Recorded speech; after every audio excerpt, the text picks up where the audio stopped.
item, the chairman of the Presidential Initiative on Climate Change, Renewable...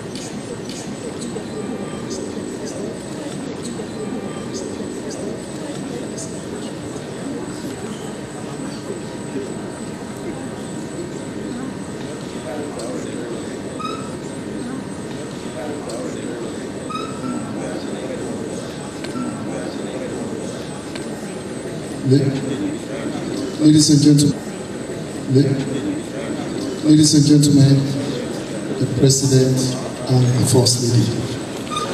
Please rise.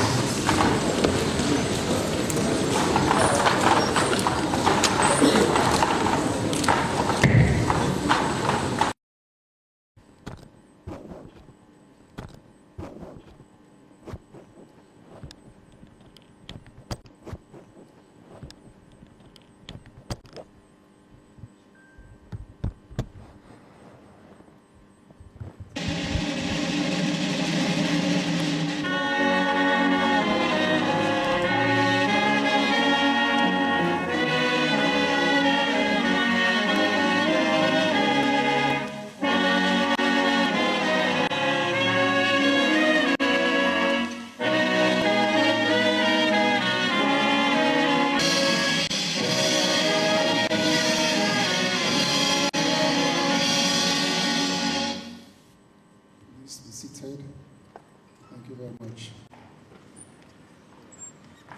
Your Excellency, Brigadier Retired Julius, Dr. Julius Madabiu, President of the Republic of Sierra Leone, the Honorable Vice President, Dr.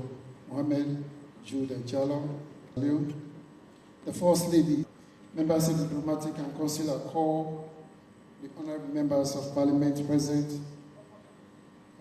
distinguished heads and representatives of international organizations and agencies, representatives of the private sector and NGOs, members of the Fourth Estate, distinguished ladies and gentlemen. On behalf of the Presidential Initiative, let me take this opportunity to welcome you to this gathering. This is a pivotal moment in the history of this country. The discussions and insights that are going to be presented here will be shown on what PICREF is all about. I thank you very much.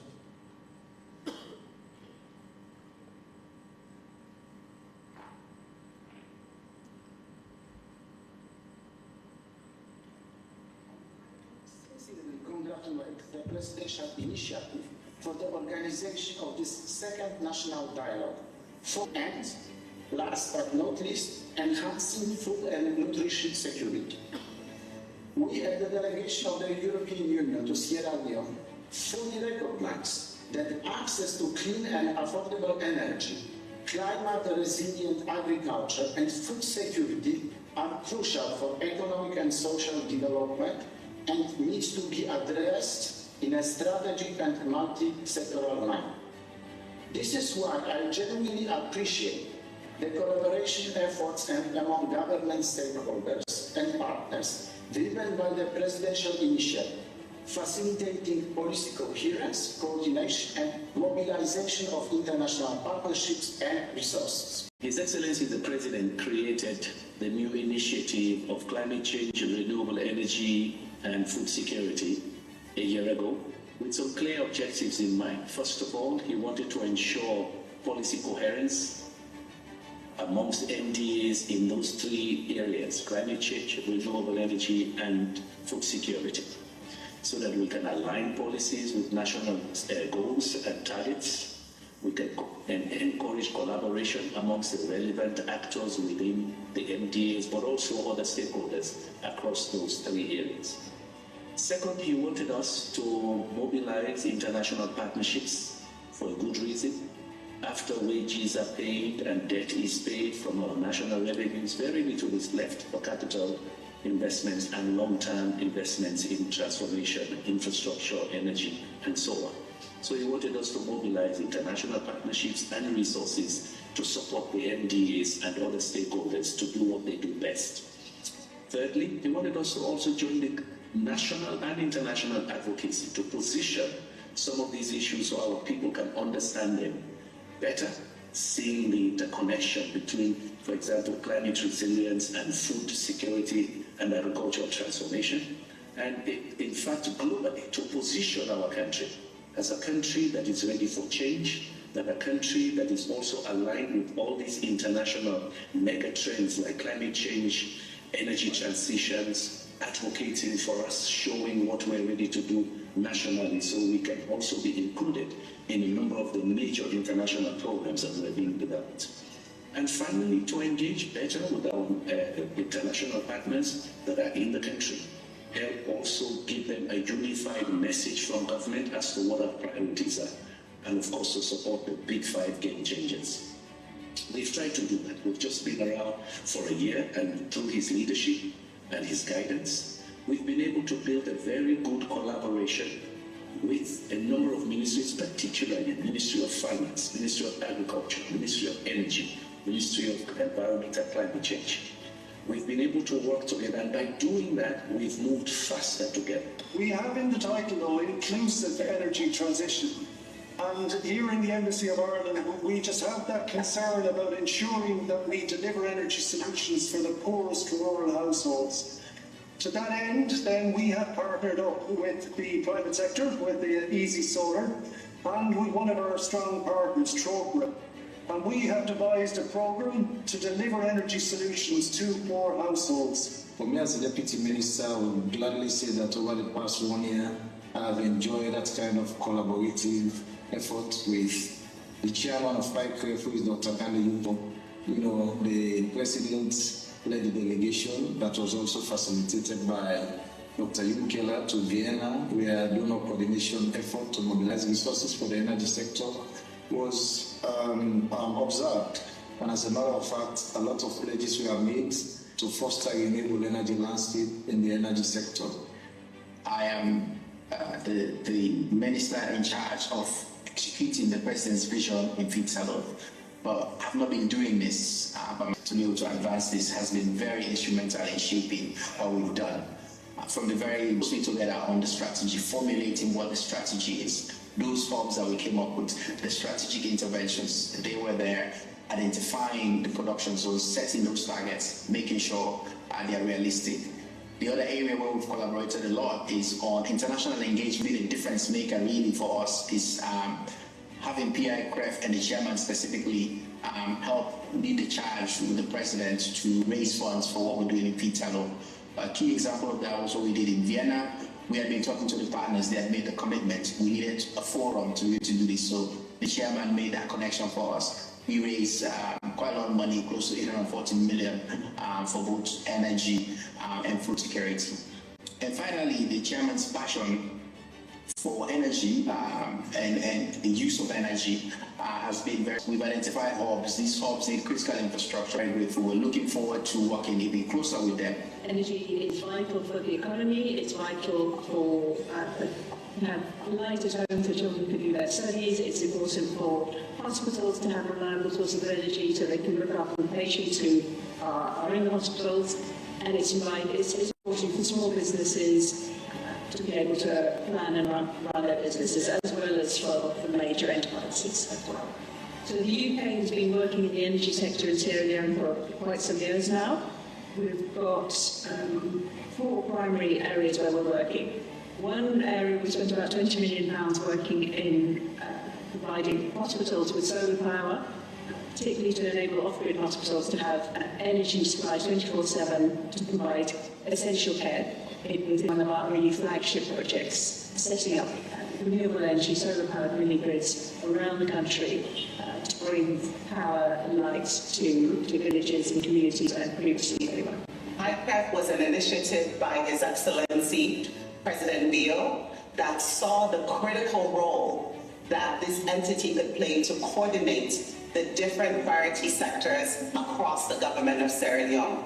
These areas of focus included energy, food and security, as well as climate change. These are key areas that any government that is looking to ensure sustainable development and economic growth that is going to be shared in terms of shared prosperity needs to focus on, and to ensure that there's a central unit that is able to collaborate across these entities. So the work that we've been able to do with PIPREF in our own bid to ensure that the compact is holistic, but more importantly, the compact will be sustainable, given the critical role that it will play in developing the infrastructure that is necessary for the energy sector, but more importantly, how do we then leverage that infrastructure to be able to improve food production by providing to different agricultural areas, but also how do we ensure that that infrastructure is going to be resilient through making sure that it is climate resilient.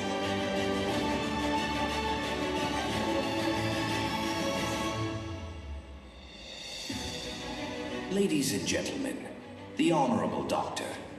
Kande Kole Yumkela, Chairman of the Presidential Initiative on Climate Change, Renewable Energy, and Food Security, and Chair, Energy Governance Coordination Group.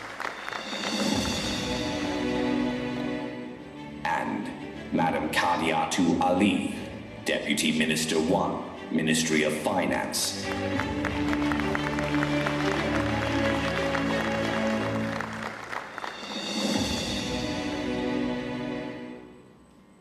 Your Excellency, Mr. President, Excellency, the Vice President, Madam First Lady, Chief Minister, Honorable Ministers, Members of Parliament, the Diplomatic Corps, all guests, all protocols observed, ladies and gentlemen.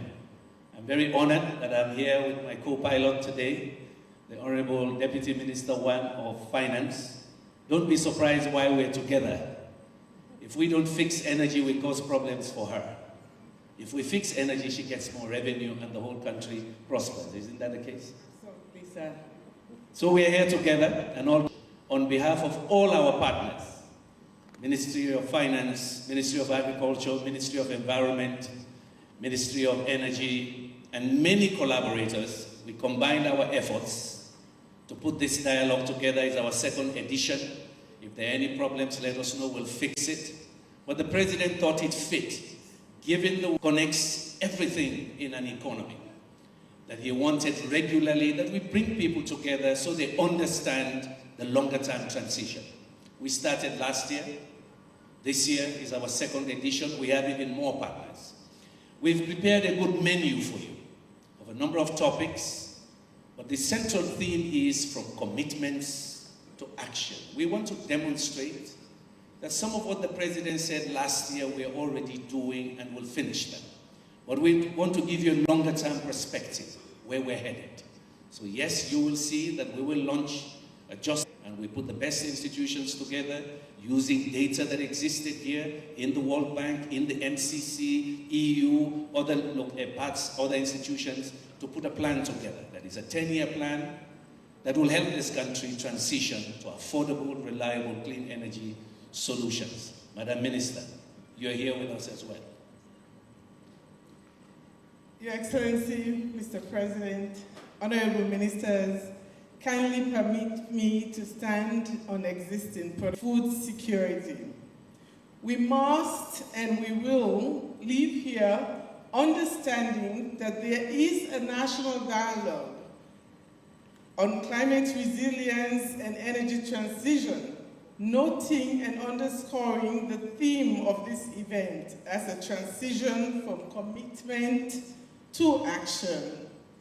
Access to reliable and affordable energy is always going to be a driving force of our economy and critical to our national growth.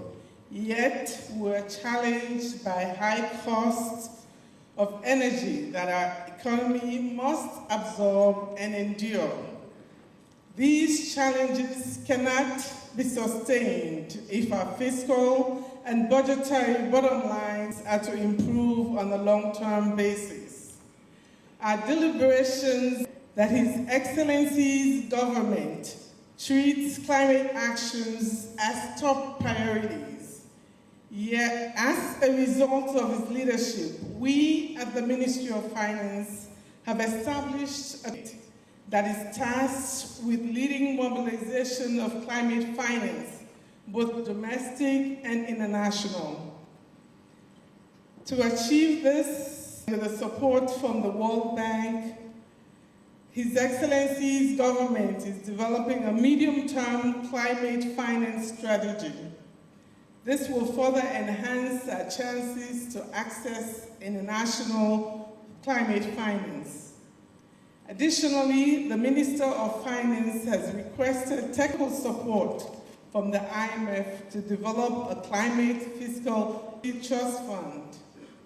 We are expecting that by early 2025, Sierra Leone would have developed this strategy, while at the same time qualifying for grants under the RSF. Your Excellency, please now permit me to call on the Deputy Minister 1 of the Ministry of Energy, Dr. Eldred Tunde Taylor, to further set the scene for this occasion.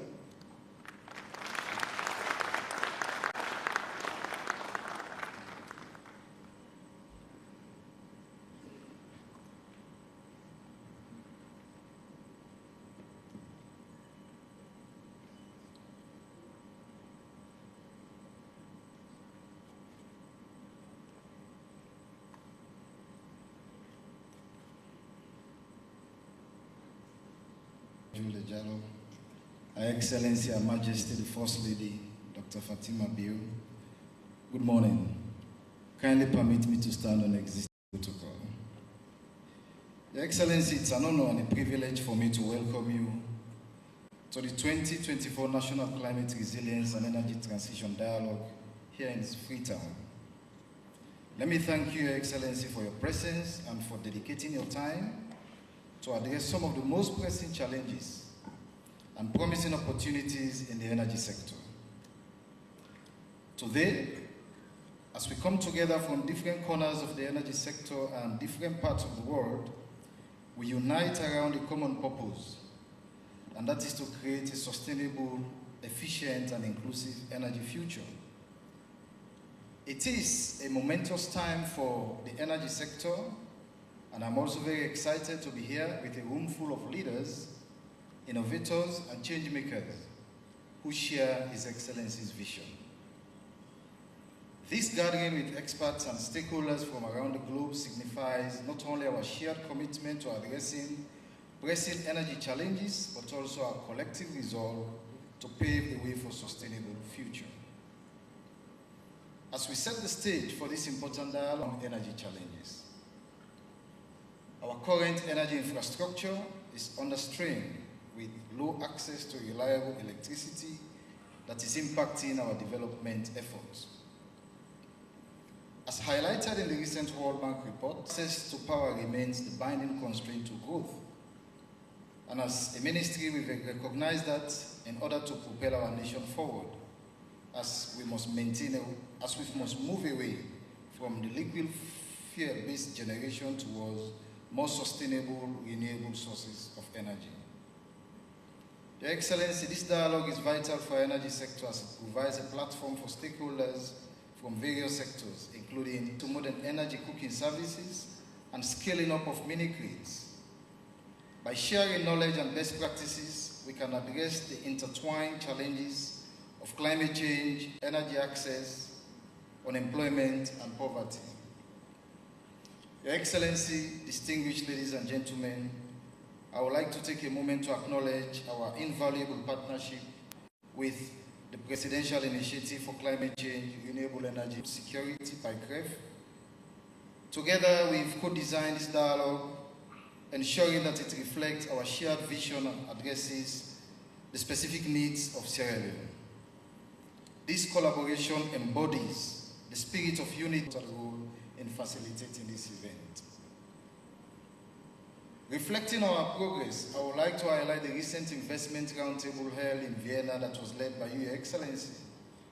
And in that roundtable, through your leadership, we were able to secure significant pledges aimed at deepening investment opportunities in the energy sector. These commitments are not just numbers on page, they represent a tangible expression of trust in Sierra Leone's potential. They signal to the world that we are ready to embrace transformation, leveraging our abundant renewable energy resources to drive sustainable growth.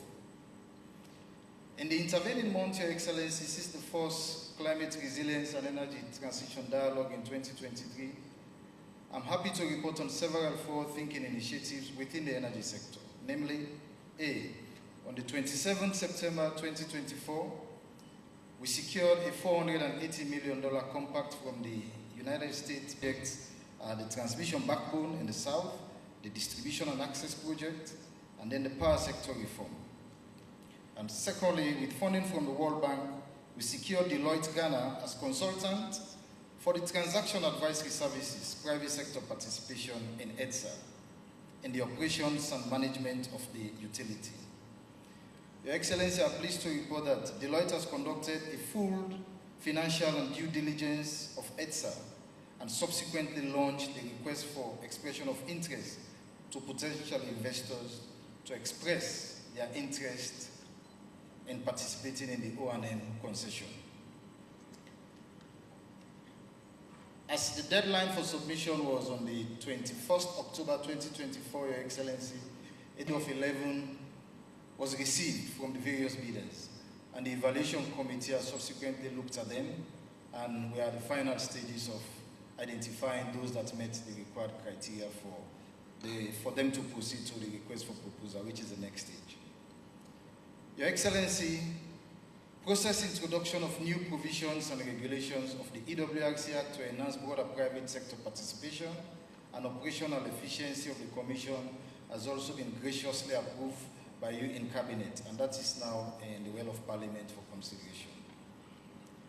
We participated in the Accelerated Partnership for Renewables in Africa, which is APRA, Investment Forum in October of this year, and presented our portfolio of investment programs, including Dodo or Goma Hydro, which is far east of Sierra Leone.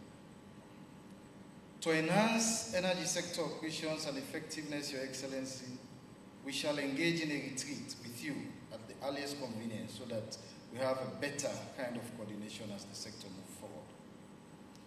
The World Bank will be hosting the regional distributed access through energy scale-up DARES meeting on the 6th and 7th of December this year in Freetown. And this will bring together and facilitate discussions among ministers of finance, energy, the World Bank, regional directors, country managers, energy regulators, and more from the other 7 countries. Your Excellency, as we gather here today, I am filled with optimism about the future of the energy sector. Your Excellency, you've articulated a bold vision to transition Sierra Leone to a low-carbon economy, achieve universal access to electricity and reduce our reliance on imported heavy fuel oil.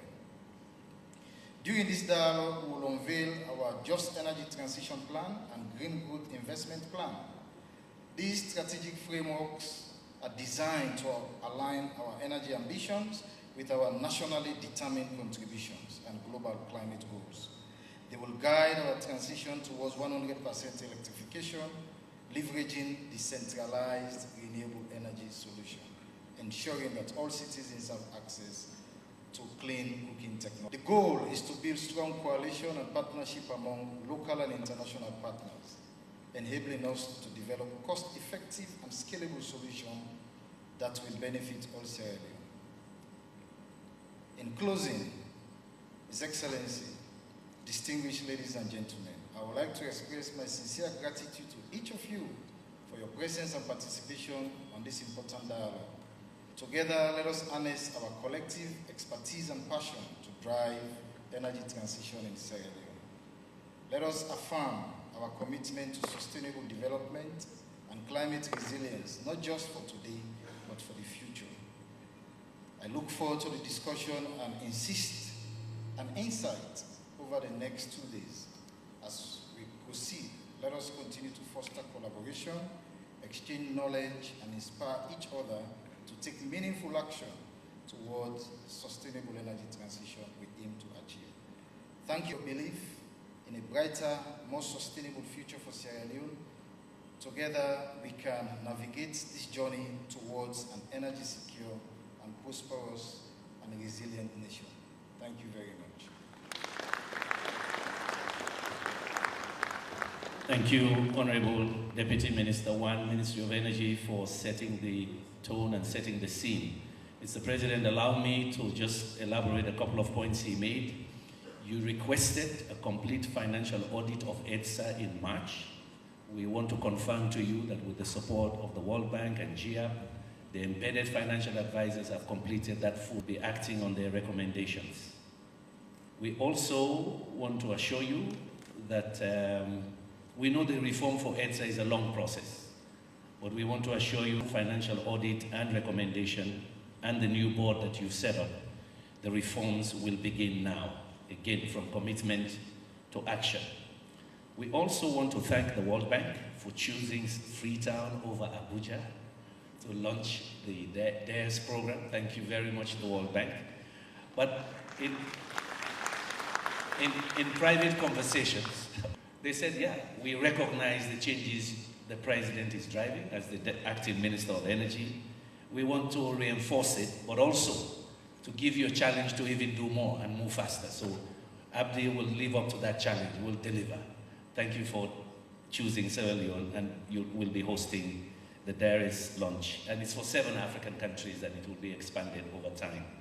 We hope that at that time as well, we will be able to do a groundbreaking for respite. At this point, allow me, we invited all the mayors from the municipalities, the mayors who were able to make it. Can you stand up for a minute? The mayors of Bo, Kenema, Puploko, Makini, Freetown. Thank you for coming. Mr. President, as you've always said, climate action is local. And in fact, your government took 2 of those mayors to Nairobi to help promote their own project, which is the Dodo hydropower project. We recognize that globally you can't have climate action without climate legislation.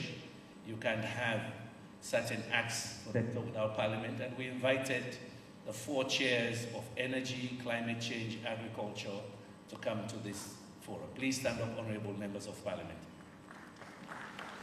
Thank you for coming. Of course, they're debating something very important, but the speaker allowed the chairs to attend. Thank you for coming. Actually, I was covering my back. They could hold me for contempt because I was one of them. So thank you for coming. We also want to assure you we have done the revision of the Energy Regulations Commissions Act, which went to Parliament. It's work that started a while back, which the Cabinet has approved, and will be laying that in Parliament. Other regulatory reforms are ongoing. At this juncture, I wish to recognize, to take the podium, our key collaborator for this forum. They are in charge of global governance, and indeed our friends at the UNDP stepped up to the podium and decided to support us. The resident coordinator,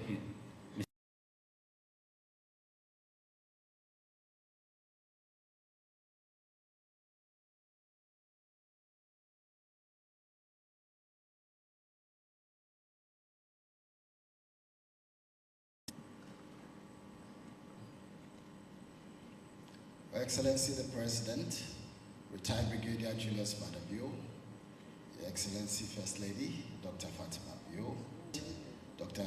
Mohamed Jula Jallo, Chairman of the Presidential Initiative on Climate Change, Renewable Energy and Food Security, my good brother, Honorable Members of Parliament, Honorable Members of Government, Ministers of States and Deputy Minister here present, members, it's both an honor and privilege to be here at the second high-level National Dialogue on Climate Resilience and Energy Transition, CREC 2024, as we convene to address the present challenges posed by climate change. We recognize the necessity of our collective efforts to identify innovative solutions that enhance resilience and ensure a sustainable future for all. 1 year ago, October 2023, friends, development partners, and Sierra Leoneans gathered for the inaugural CREC meeting. Today, we are here in Gathered for the second edition of this very important dialogue. And as we look forward to the updates from key speakers over the next 2 days at His Excellency. I'm encouraged by the preliminary briefings from my team, including significant progress. Notable amongst them include the Just Energy Transition Partnership, JETP. The green growth inevitably stimulates pertinent issues for our collective reflection as partners in development, including the private sector and CSOs, to mention but a few. These include green industrialization for climate mitigation adaptation, energy transition assets and critical minerals, climate resilient food systems, and energy transition and gender empowerment. Your Excellency, ladies and gentlemen, the transition to a green economy cannot be merely an aspiration. It's an urgent necessity.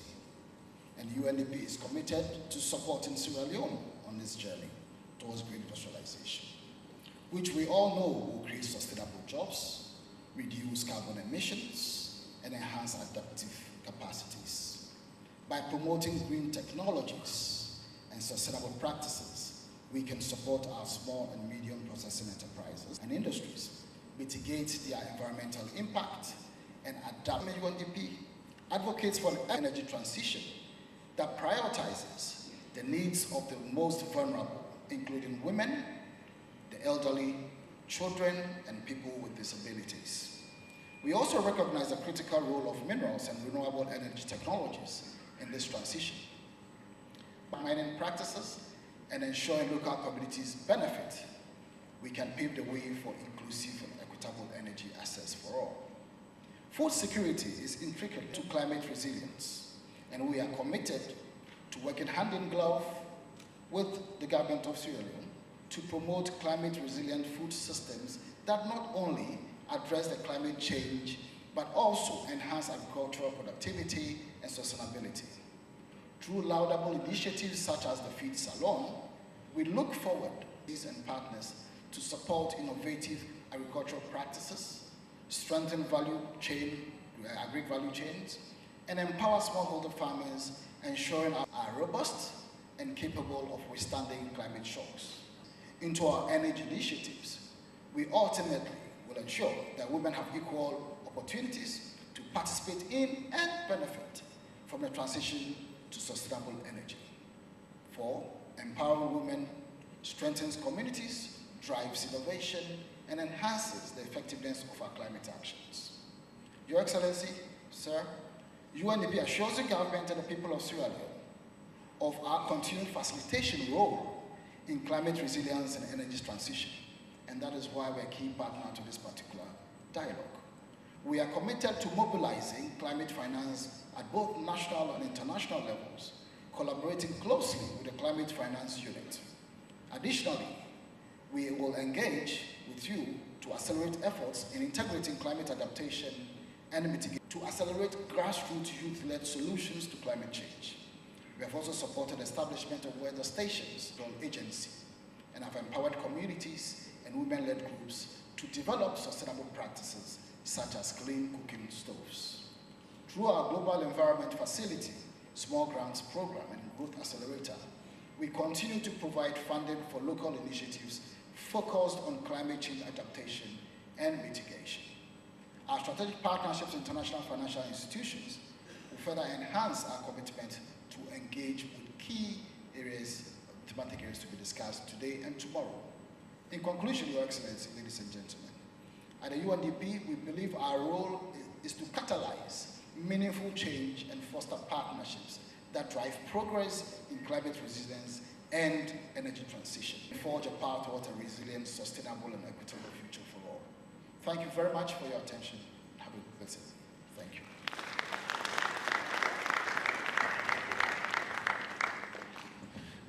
Thank you for that statement. Mr. Speaker, Mr. President, you met with the Vice President for the Global Energy Alliance for People and Planet in New York. He promised to be here, and he's here. It is my privilege to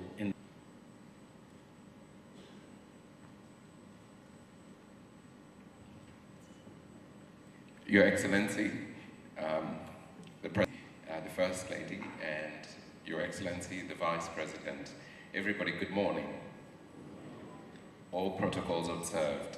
Thank you very much for having me here. I did indeed sit with His Excellency in New York Energy so that there's a resilient future and make sure that that electrification is creating jobs to support economic development in the global south.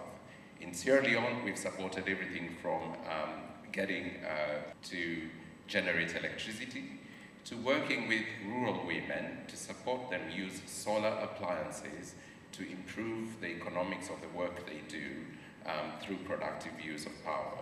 And as Dr. Keller mentioned, we've also supported EDSA in figuring out what they need to do to perform better in partnership with the World Bank. But we want to do more, and the reason we want to feel very energized to be supporting the agenda for climate and energy in Sierra Leone. But I also want to touch on my role as the inaugural CEO of the Africa Climate Summit, which was held last year in September in Nairobi. And then in quick succession, Your Excellency and your team organized your first dialogue here in Sierra Leone, and you said you would do a few things. And I have to say I've been very impressed by the fact that you started on which to keep pushing the agenda. At the summit, we agreed, and indeed one of those countries with an enormous amount of those solutions is Sierra Leone. Everything from minerals to hydropower to forestry, the resources are here. What they need is the right kind of climate finance, and I'm delighted to hear that there is a plan to have a climate finance unit at the Ministry of Finance. Will help harness global resources to develop Sierra Leone, not just for Sierra Leoneans, not just for the continent, and I'm sure the World Bank will be speaking more to this, and it's already been said that there will be a launch event next month of the DARES program, that under the continent's push towards renewable energy, we are supporting Mission 300, an effort to electrify over 300 million Africans with clean energy, and again do so while driving economic development. That is a critical piece of enabling our development as a continent, and by partnering together, working together, not just as the World Bank and Africa Development Bank, but the rest of us as the development community, we stand a much better chance of achieving our objectives. Your Excellency, again, your leadership is helping us come together, and I hope that through this dialogue and other events, the reason we will continue as GIAP to pursue all the opportunities we can to help objectives, and in the process, support the world on climate and energy. Thank you.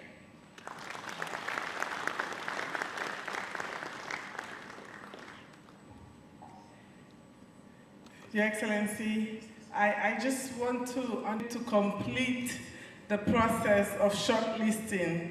When we went to UK on the roadshow for EDSA, soliciting an operational concession for EDSA, we had a lot of interest, Your Excellency. We had companies from all over the world. European companies, American companies, Filipino companies, and Ugandans all over Africa, Your Excellency. And it pleases me to inform you, Your Excellency, that amongst the 11, it is now my distinct honor, Your Excellency, to invite the Senior Investment Director for Africa 50, Mr. Anas Sharafi, to come up on stage. Africa 50, as you know, participated in the roundtable in Vienna, and they pledged to install 100 megawatts solar in Sierra Leone. Honorable ministers, distinguished ladies and gentlemen, all protocols observed. Good morning to you.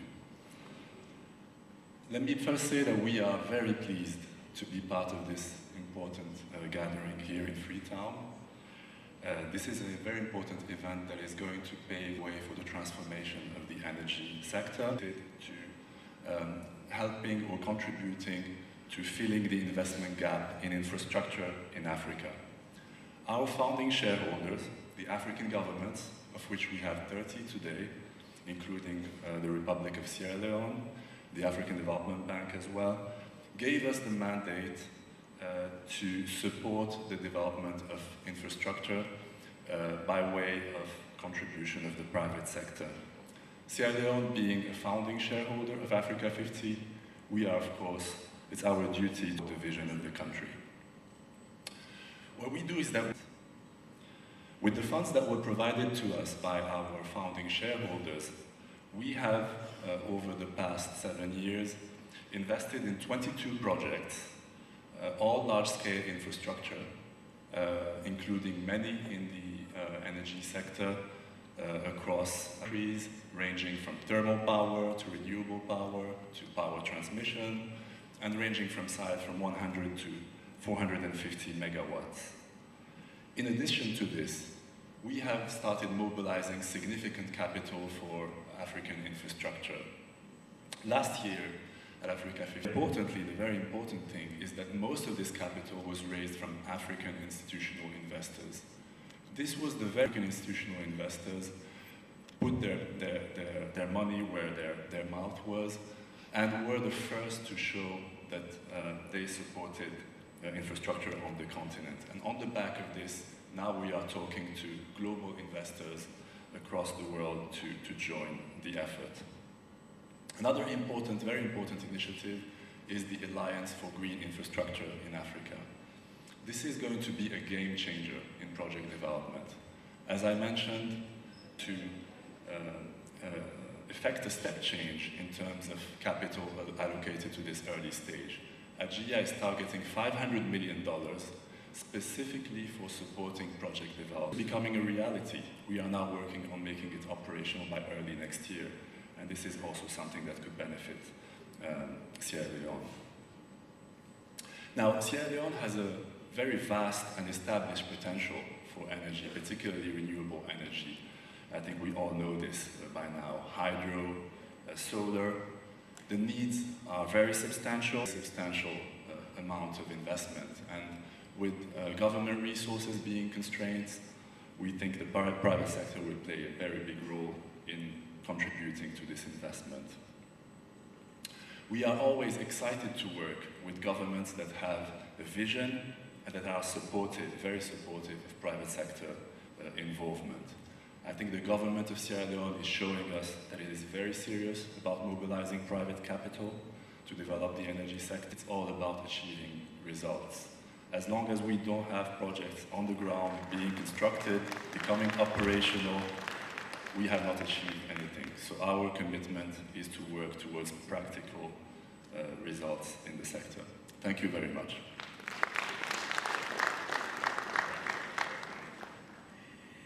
It is now my pleasure to invite Mr. Bernard Hinn. The Africa 50 was also part of the Vienna Roundtable, and they pledged $90 million to Sierra Leone. A bigger round of applause, please. Thank you, thank you. So they have already sent a team here to Sierra Leone, and the Honorable Minister of Finance will be signing documents with them on this trip. So thank you, sir. President, distinguished ministers and participants, ladies and gentlemen. It's a privilege to be here at CREP 2024 to represent the President of IFAD, the International Fund for Agricultural Development. Thank you for inviting IFAD to be part of the new National Development Plan and the Feeds Alone initiative. No country has been able to sustain a transition out of poverty without raising agricultural productivity. Singapore is the only exception we know. We assess that in IFAD, that in sub-Saharan Africa, the agricultural sector is 11 times more effective at reducing for more than 4 decades. The cornerstone of our mission has always been to invest in rural people, in small farmers, small entrepreneurs, in the poorest rural communities in order to create opportunities strengthen food security, build resilience, and also develop livelihoods. About 570 million people in sub-Saharan Africa live without electricity, accounting for more than 80% of the global population. Most of them live in rural areas.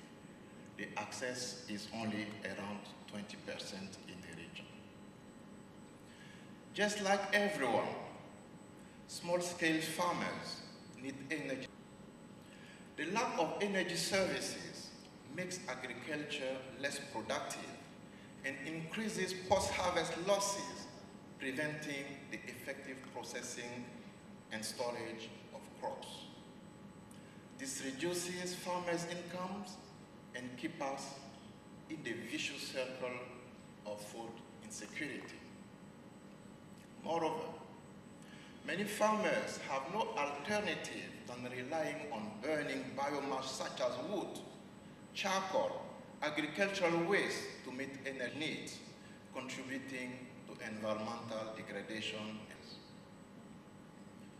As the only international financial institution solely focused on rural areas, is increasingly integrating renewable energy technologies into its operations to increase farmers' access to them and also improve production, processing, and post-harvest handling while supporting the decarbonization of food systems. In Mali, we have pioneered a combination of biodigesters and improved stoves in 5,000 rural households to convert methane from livestock into biogas and alleviate the burden on women. It's a win-win situation for both the people and the planet. In Nigeria, we have supported cassava processing centers to use organic waste to produce biofuel. This in turn powers the fryers used to produce cassava flour for export market. In Rwanda, Kenya, Ghana, Burkina, Niger, and here in Sierra Leone and many other countries, solar-powered irrigation systems promoted by IFAD-supported projects have brought prosperity investment through innovative finance mechanisms. This attracted the private sector to support renewable energy technologies for small farmers. Investing in renewable energy can also make agriculture attractive, particularly to the youth, because after all, it's a business. Before my current role, I was leading IFAD operations from Istanbul in Turkey, in Eastern Europe and Central Asia. And at some point, we decided to look at our country portfolio going on and all the irrigation scheme we had, how we could really bring into them a program, a matching grant program with solar power, solar energy. The system we tried to promote included electric fence for protecting the farms, portable solar panel and fridges for pastoralists, operative to replace polluting fossil fuels on irrigated schemes. This investment, the panels on the land we developed for irrigation, that was a strategic investment. Because we went beyond the need of the schemes to actually set up the panel park, the solar park, to be able to generate more energy than needed, and the surplus, this not utilized power, was actually put into the national grid and sold by the cooperative to the national electricity company. When we came after, we realized they were coming back to seize the opportunities that was created just because of the connecting the transformative power of energy.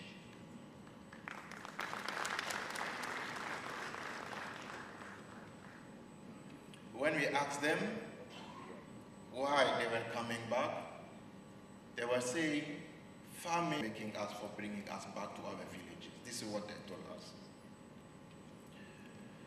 Likewise, another example under the same project, there was this cooperative that borrowed $2 million to construct a huge storage coal warehouse,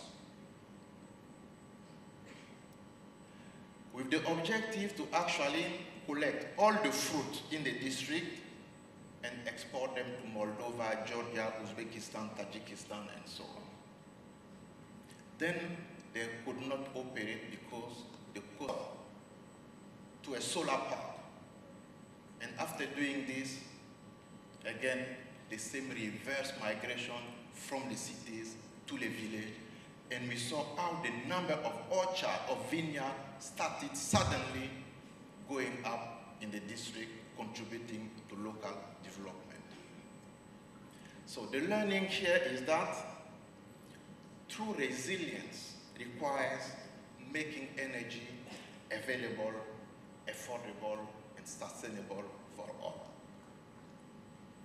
Excellency, Mr. President, ladies and gentlemen, my key message here is simple. In order for agriculture to be competitive, resilient, and sustainable, it needs to be underpinned by energy reliability. Investing in a comprehensive and reliable energy supply is essential to power the agri-food system, generate employment in value chains, ensure food security, and enough opportunity to scale up engagement for sustainable growth in Sierra Leone. I stand here to reiterate our commitment to leverage learning made at the regional and global level in rural infrastructure, renewable energy technology, and innovation to support the food energy nexus in Sierra Leone.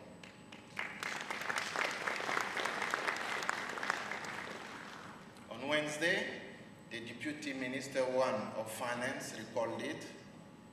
I will be signing with Minister Bangura of Finance and Minister Musa of Agriculture $105 million for a new livestock project financed by OFIC and IDB, who will start the transformation of the livestock sector of Sierra Leone, and I would like to ensure that this will be done with a responsible approach to see how to make use of the country's allocation to invest in renewable energy and support your agenda of transforming agricultural practices to accelerate economic growth.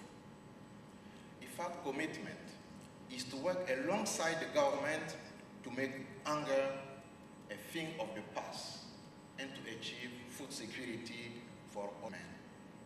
Today, as I'm here to reiterate that we stand with the government of Sierra Leone and with all the development partners in Sierra Leone to ensure that no one is left behind.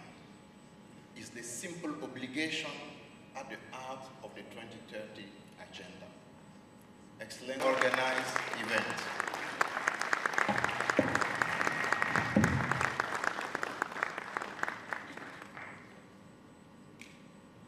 Mr. President, commitment made, action taken. IFAD pledged 90 million, but they're going to sign 105. So something must have happened. We hope we get increment in the energy sector as well. Thank you so much, IFAD. It is my pleasure to invite, but in addition, you showed interest in atoms for food. People thought it was for nuclear energy, but it's for agriculture and the cancer center. Thank you for coming, sir. Thank you very much, Moderator.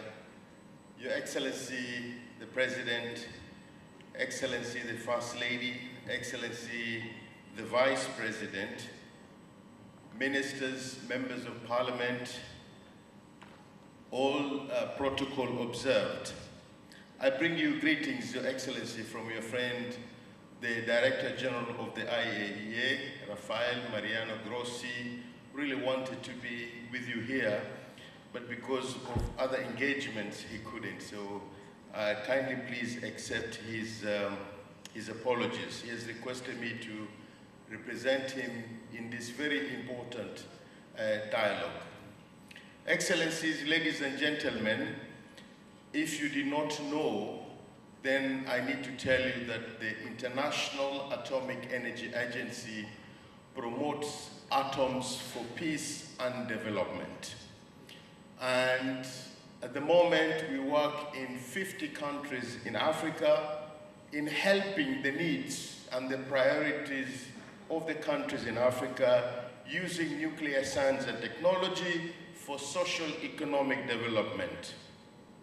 The nuclear science technology contributes to various social economic development thematic areas, including health and nutrition, food and agriculture, energy sector. We also build capacity and capability, and also we look at the areas of energy planning and energy production as well. We assist our member states in building capacity towards sustainability because we believe we have to have a critical mass in the countries so that they can be able to drive this agenda. Through the Technical Cooperation Program, Your Excellency, just to give you an example, we're able to work with your scientists in this country and be able to produce rice varieties that are resistant to drought. We're also able to boost production of cassava. And in some countries, through climate-smart agriculture practices, we're able to boost cassava production from 7 to 70 tons per hectare. This is the beauty of this technology using mutation breeding. And for your information, that food is very safe to consume as well. Your Excellency, we also look at the areas of food safety. It is not just to produce, but to make sure whatever is being produced also go in terms of quality to the table. So if you like, from farm to fork. So we look at the entire food value chain and be able to enhance food safety, manage food post-harvest losses, for example. And Your Excellency, as we go into the future, I see potential of having this technology in Sierra Leone, for example, with X-rays and E-beam, so that we can manage diseases, pests, mycotoxins, aflatoxins using this technology and be able to minimize post-harvest losses. Your Excellency, several African countries now also have decided they would like to embark on nuclear power program for obvious reasons. As you've had 600 million people in Africa, Your Excellency, have no access to electricity. And I know it's also a major challenge here. And when a country decides, the IAEA has got the necessary tools to work with you to ensure the technology is used in a safe, secure, and peaceful purposes as well. Your Excellency, as we go into the future, there are huge development in small modular reactors. Now, these small modular reactors are very portable in terms of production. We can do up to 300 megawatts. I'm looking at the water that you've got here. With a small modular reactor, you can be able, A, to produce electricity. B, Your Excellency, we can also be able to desalinate water so that it can be used for households at the same time for agriculture as well. And all this is being done under the initiative of Atoms for Net Zero. While the one for food and agriculture, we are using it under the initiative of Atoms for Food, of which Sierra Leone has expressed interest, Your Excellency, and I will be discussing with the Minister of Agriculture of how we can be able to continue helping you in producing the necessary varieties of crops here that have got, there's resilience, in terms of drought, and also how we can be able to manage that. But above all, how can we be able to upscale this production as well, Your Excellency? It is very important that building climate resilient is a multifaceted approach that requires partnership and collaboration, Your Excellency. Looking at all these discussions here, I think you are in the right trajectory. Have the necessary tools at the IEA on energy planning, looking of all sorts of energies. It could be hydro, it could be renewables, what we call the demand and supply, and the financial projection of energy supply as well using these tools, and we can be able to help you, Your Excellency. As I conclude, Your Excellency, once again, as my good friend and brother Yunkela had just said, we are working very closely with you to set up your first radiotherapy center in this country, Your Excellency. I must say this, Your Excellency, I know the First Lady has been very passionate about it. Every meeting I go, she keeps on telling me, Shaukat, you have to help so that we have this nuclear medicine. And I want to take this opportunity to congratulate you and the entire team for demonstrating that vision and leadership. And I would like to assure you of our continued support at the IAEA. And lastly, many thanks to my good friend and brother Yunkela for an excellent job that he is doing here, Your Excellency. Thank you all for your attention, and please accept the greetings from the Director General. Thank you, Your Excellency.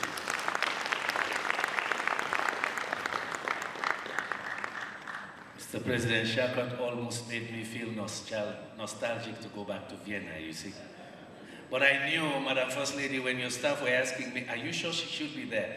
I didn't want to tell you what the good news would be. That therapy center you've been pushing for, fortunately with Minister of Finance, also one of the GCC countries has indicated an interest to co-finance the therapy center. Thank you, Madam First Lady, for leading that effort. It is my pleasure. There's a context here. We've been trying to get that therapy center here since 2013. The financing is there, the technical support is there. One of these days, we hope, Shaukat, before you leave, we need a timetable that we can do groundbreaking for that center. The Minister of Health would want me to convey that message to you. His team is ready to meet with you. It is my pleasure now to invite Diplomat Stefano Magucci, Deputy Executive Officer, Chief Executive Officer of Sustainable Energy for All, another Viennese Italian. Please come to the stage.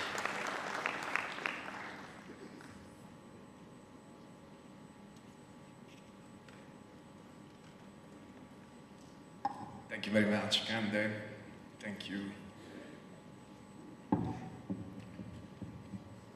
Your Excellency, President Julius Maada Bio, Madam First Lady, Your Excellency, Vice President, Ministers of Government, Chief Minister, all protocols observed. I'm honored to speak here today on behalf of our Chief Executive Officer and United Nations Special Representative of the Secretary General, Damilola Ogumbi. She sends her warmest regards as we gather here to celebrate our progress, set new goals, and renew our commitment to excellence at the second annual Climate Resilience and Just Inclusive Energy Transition Dialogue. The Sierra Leone energy transition is not the task for one organization, not for one government or one industry alone. It's a collective effort. By joining forces and aligning our goals, we can harness the power of technology, collaboration, and policy to achieve cleaner energy solutions. Today at this dialogue, we aim to inspire, connect, and join forces in mobilizing the resources and partnership needed to create impact. Your Excellency, Sustainable Energy for All is here to support. We have already started to work together, but we want to do more. We like to see action on the ground.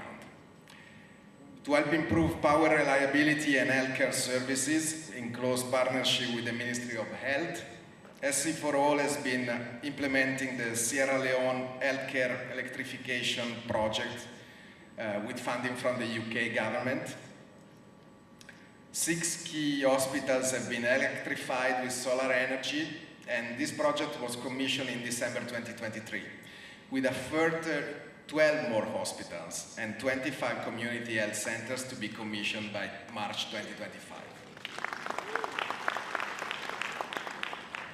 The benefits of these projects are already evident. The use of backup diesel generators has decreased. Electricity supply is more reliable with both medical staff and patients that are their satisfaction with the project. Moreover, at C4All we have a STEM traineeship program that aims to prepare young women for careers in the sustainable energy sector.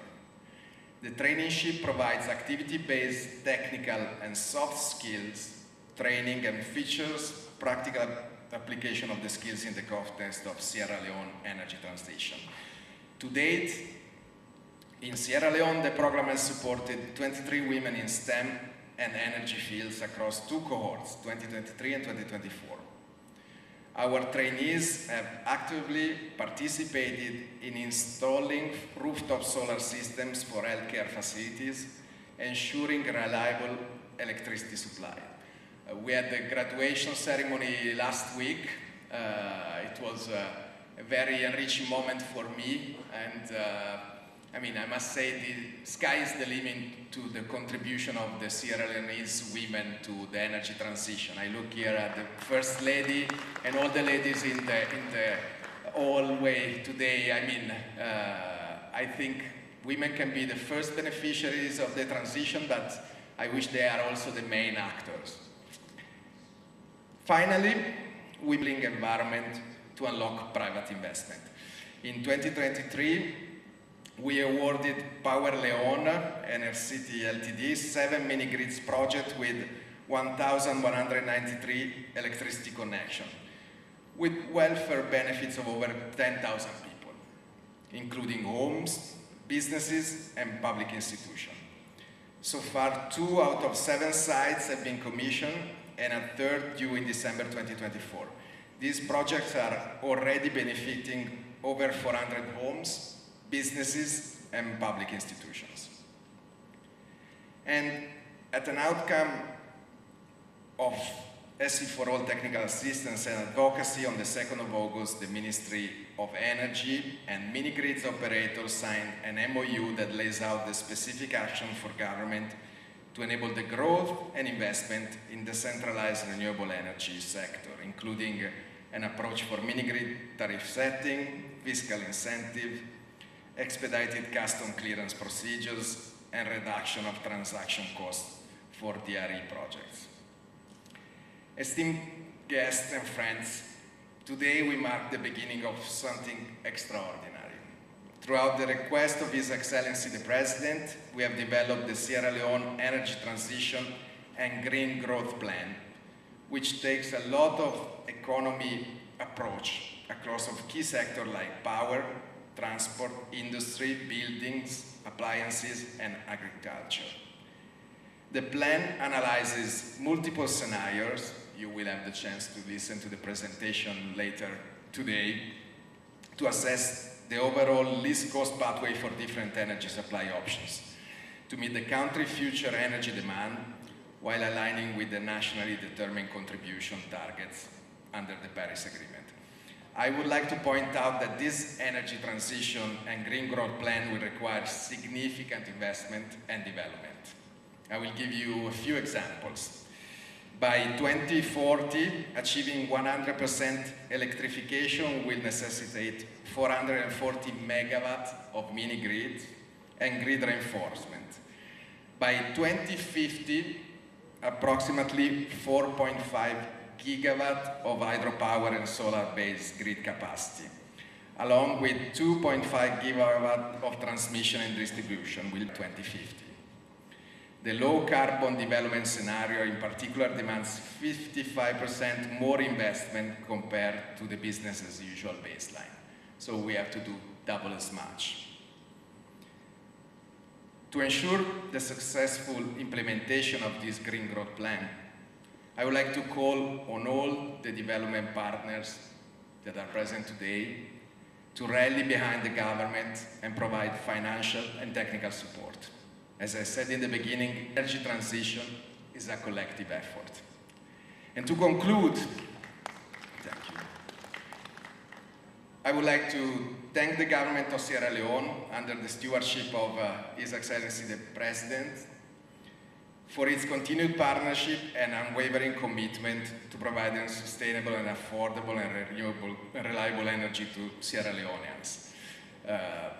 We will meet again in Sierra Leone. We'll be playing a key role in the implementation of this initiative. So thank you very much, and thank you, Kande, for organizing this.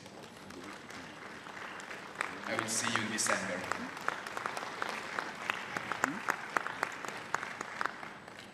Your Excellency, we will now continue our goodwill messages by video.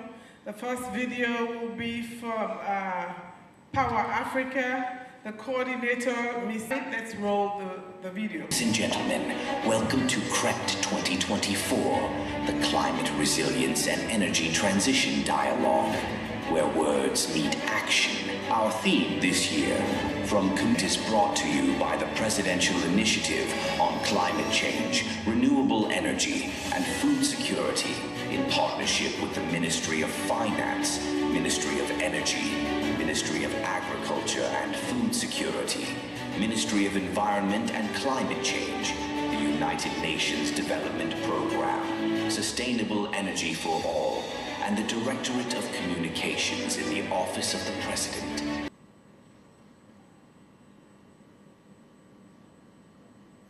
Greetings to His Excellency Dr. Julius Maada Bio, President of Sierra Leone, distinguished guests, the government and the people of Sierra Leone, and to all those who have dedicated time today for this important dialogue. I'm Cullen Hughes, Acting Coordinator for Power Africa, a U.S. government-sponsored international public-private partnership to double access to electricity in sub-Saharan Africa.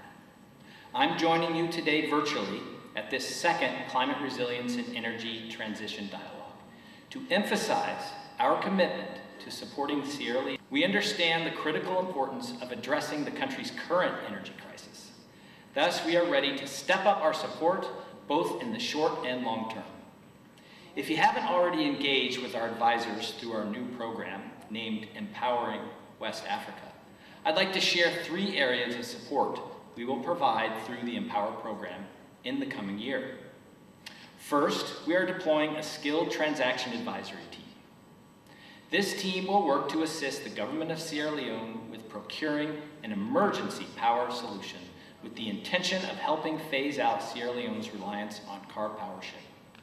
Our goal is to help Sierra Leone transition to a more sustainable and eco-friendly solution, electricity transformation plan. Our interventions will focus on helping EDSA to improve revenue collection, reduce technical losses, and bolster the financial health of the utility. Third, we are committed to providing dedicated resources to support the day-to-day operations of the Electricity Sector Steering Committee. This committee acts as a central coordination hub for Sierra Leone's energy sector. By managing logistics and strategy implementation, we aim to streamline efforts among donors and partners, ensuring that every intervention maximizes its impact. Power is an initiative that brings together the collective resources of various U.S. agencies, including the U.S. Development Finance Corporation, the Millennium Challenge Corporation, the U.S. Trade and Development Agency, the U.S. Agency for International Development, as well as over 200 private sector companies. We will leverage our entire toolkit to partner with the government of Sierra Leone as it works to overcome the current energy crisis and lay the foundation for a brighter... MCC is pleased to be launching the Sierra Leone Power Compact. The Compact's $480 million MCC funding and $14.2 million government contribution will make Sierra Leone's electricity grid climate resilient by building out grid infrastructure to withstand the future demands of a changing climate. The Compact also makes Sierra Leone more renewable ready by equipping the grid with dispatch and control capabilities necessary to dramatically scale up intake of renewable energy. We are committed to this partnership, and as the compact is being mobilized, we encourage our partners to tackle the tough challenges together. The only thing worse than a carbon-based kilowatt emission is our atmosphere. Be bold, take action, leverage the steering committee to work together to bring these losses down, and know that we are right there with you. Thank you, and I hope your dialogue is productive. All the best.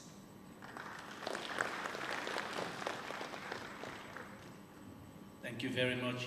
Be bold was the last message. We will be bold, Mr. President. I want to get out of it. But the good news is the following. We've started working hard. We're working together. A lot of partners are ready to help because you are leading. Part of the confidence is they know the buck stops with the president. The hard reforms are yet to come. And so when we sir.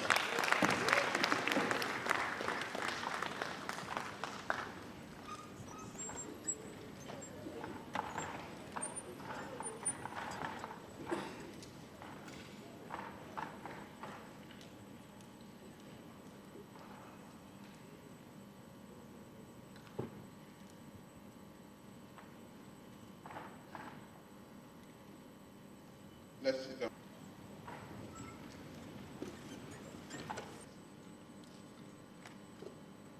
Sorry, I have my Honorable Vice President here, and Madam First Lady, before the ministers, Honorable Members of Parliament, Your Excellencies, members of the Council of War, Development, Climate Resilience and Energy Transition National Dialogue. It was indeed a landmark event that attracted over 500 local, national, and international participants. That meeting brought together several the impact of climate change in our quest to ensure access to reliable, affordable, sustainable energy for all. I welcome all our international guests for this national dialogue, especially our distinguished partners who have traveled from various countries to join us today. Unakabo, welcome to Sierra Leone. I hope you enjoy the warm international development, Africa 50, the climate compatible growth, the Clean Cooking Alliance, the International Atomic Energy Agency, the Danish Energy Agency, APRA Secretariat in Denmark, FAO.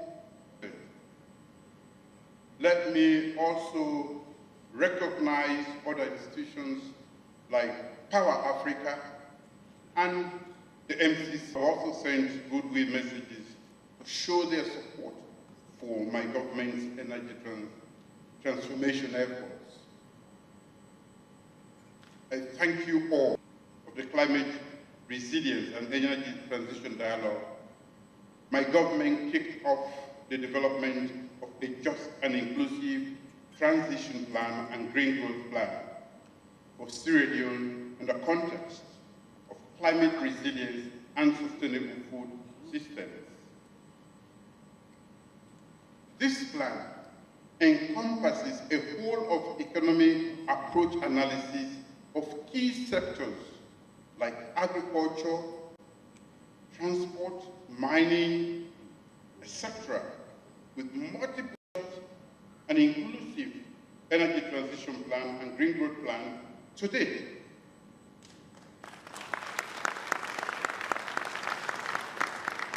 And that will be done along with other concrete actions to give special impetus to our journey towards sustainable access to energy and green growth. As a nation, recovering from the devastating effects of climate change and grappling with the challenges of implementing the socio-economic sector that will help us mitigate its impacts. We must therefore reconsider how we live and work to build a resilient future. This dialogue, thus, is very important, and your presence here is not just meaningful, but also integral to our collective efforts. Ladies and gentlemen,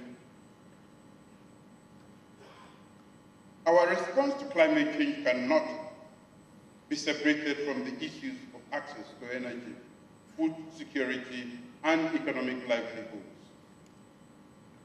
In fact, one of the most effective ways to address climate change is to accelerate the shift to alternative economic livelihoods like renewables and smart agriculture, as has been discussed here by our IFAD representative.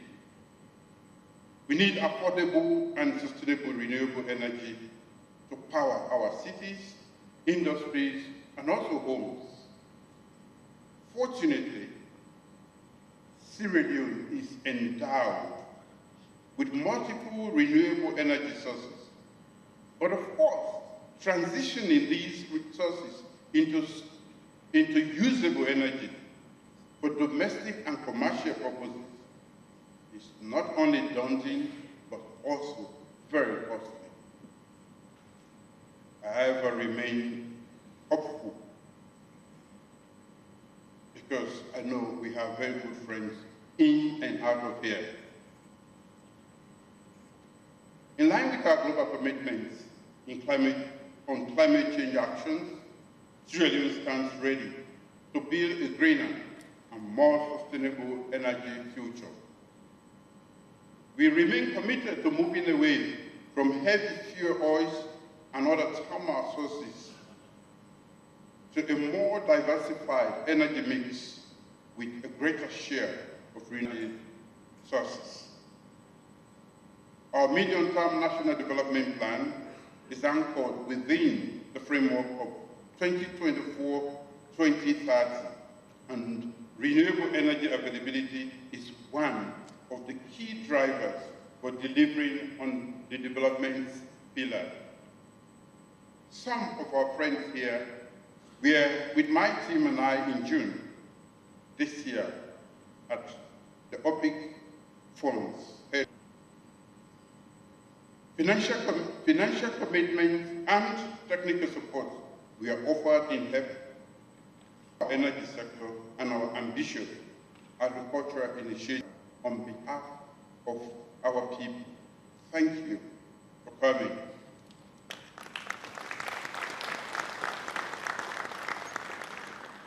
Your presence further reaffirms this year's dialogue theme, from commitments to action for our people and communities. With your support, I'm convinced we will bring out affordable and sustainable energy services to our people. I remain grateful to the Presidential Initiative on Climate Change, Renewable Energy, and Food Security, KICREP, the Sustainable Energy for All program, and several other partners in Sierra Leone's first ever energy transition in the next 2 days. I've been informed that later today also, the World Bank addressing access to modern cooking services is a critical imperative for my government. We are conscious of the dire health challenges facing our women and children as they are addressing this issue robustly. We are pleased that various have come together to partner with us in this endeavor. Furthermore, our energy ambition will not be attainable without reforms for effective energy sector governance and a transformed, fit-for-purpose electricity distribution and supply agency, EXA. I have spoken about this before. Significant strides with EXA's comprehensive financial audit to ensure proper coordination and information sharing. We have established an energy governance and coordination group of key power sector stakeholders under the leadership of Dr. Kande Yunkela. In the same vein, the successful signing of the MCC Compact provides a major boost to our reform efforts. We have now received renewed technical support from FCDO, GIZ, Power Africa, the Danish Energy Agency, and several other institutions. This support should reassure our collective. We have a solid pipeline of projects of about 500 megawatts to harness our hydropower and solar power potential. I'm deeply grateful for the support of key institutions, including OPEC Fund for International Development, the European Union, GERC, APRA, and ERINA, JICA, and others, in assisting us in developing in isolation. It requires collaboration between governments, development partners, the private sector, and civil society. A key component of our transition plan is to ensure that no one is left behind. The transition must lift communities to make the bold decisions that we secure a prosperous, sustainable future for all. Co-chairs, distinguished guest partners, ladies and gentlemen, my government's second-term mandate is driven by the commitments made in our medium-term National Development Plan, with focus on big 5 game changers. Energy is, however, the best to serve as anchors for an energy transition, lasting transformation, poverty reduction, and resilience. In short, access to sustainable, affordable energy is the thread that binds and is the catalyst for achieving to strengthen energy security and drive economic growth. Our development success is anchored on securing the necessary funding to implement the concrete actions articulated in the plan. Our journey towards the future is not its community, civil society organizations to join us in realizing this ambitious vision of sustainable access to energy in Sierra Leone. The road ahead may not be smooth, but with collaboration and unwavering resolve, we can and we will surmount the challenges ahead. We have pledged. Thank you all for your steadfast commitment to transform the energy sector. As I close, I want to thank the convener of this all-important national dialogue, the Presidential Initiative for Climate Change, Renewable Energy and Security, and the co-organizers, tenacity and astute leadership in galvanizing global support to implement our government vision. You all fruitful deliberations. I look forward to a workable solution to move from commitments to action in our energy sector for our people and communities to support sustainable economic.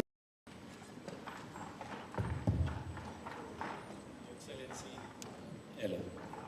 Your Excellency, we have one more ceremony before you leave us. We are asking beg your pardon, sir, the mic was not working. If you could do us the honor just to come back, my apologies. We need to hand over some documents to you. The Vice President will be taking over from you now. But we ask Dr. Eldred Taylor to come on stage, please. Dr. Eldred Taylor, Green Growth Plan. The Vice President will be launching it later, but Dr. Taylor will formally present all documents to you. We also have an action plan for the Accelerated Partnership for Renewables in Africa, also there. All of these will be launched by the Vice President after you leave. Thank you, sir, for your support and leadership. We'll continue to do our best. Stefano, you want to come forward on the other side of the President? Madam Minister, please.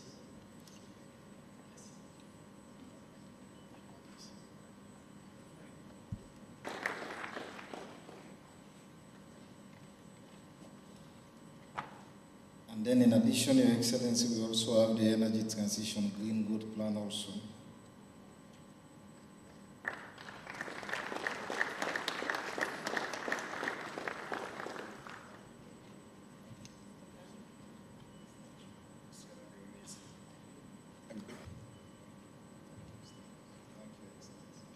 Thank you, sir.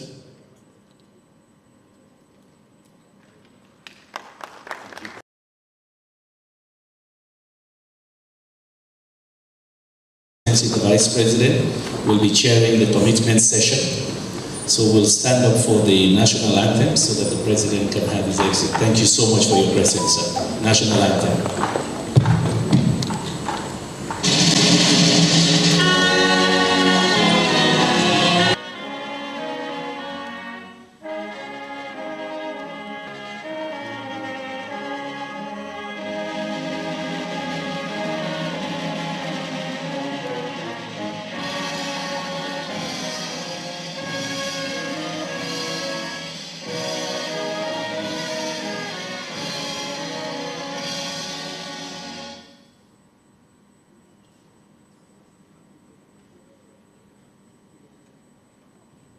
We wish to invite His Excellency the Vice President to the stage.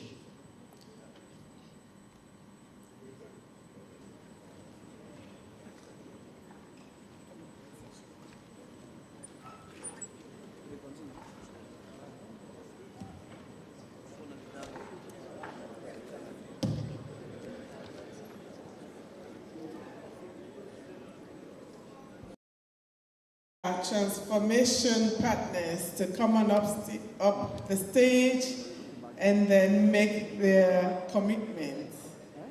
First up is His Excellency the Ambassador Brian David Hunt, Ambassador of the United States to the Republic of Sierra Leone.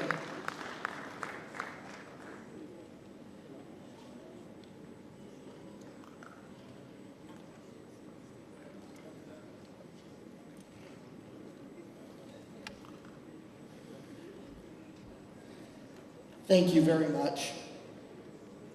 His Excellency, the Vice President of Sierra Leone, the Chairman of the Presidential Initiative on Climate Change, Renewable Energy and Food Security, Honorable Ministers and Deputy Ministers of Government, Honorable Members of Parliament, Mayors, Ambassadors, High Commissioners, and members of the Diplomatic and Consular Corps in the United States and Sierra Leone that is building a modern, reliable energy sector. As many of you know, in September we celebrated a significant milestone with the signing of a $480 million compact under the Millennium Challenge Corporation, which combined with a $14.2 million contribution from the government of Sierra Leone will refurbish, expand, and reform Sierra Leone's power transmission and distribution infrastructure. It encompasses investments in capital projects such as the essential modernization and expansion of the outdated and insufficient distribution and transmission networks, construction of the Southern Transmission Corridor that will open up the country's east and south to power grid connectivity, and operationalization of dispatch and control centers, as well as the enhancement of institutional capacities and support for policy reforms to ensure sustainability and the long-term viability of the network to meet the demands of both urban and rural communities. Beyond the MCC Compact, I am particularly excited by the support that the United States has been able to provide for the ongoing construction of the Western Area Power Generation Project, renamed the Nantes Energy Project, which is supported by $412 million in financing and political risk insurance from the U.S. International Development Finance Corporation. This gas-to-power plant, the groundbreaking of which I was honored to attend with His Excellency the President and Her Excellency the First Lady earlier this year, is set to nearly double Sierra Leone's power generation capacity upon completion of its 36-month construction timeline.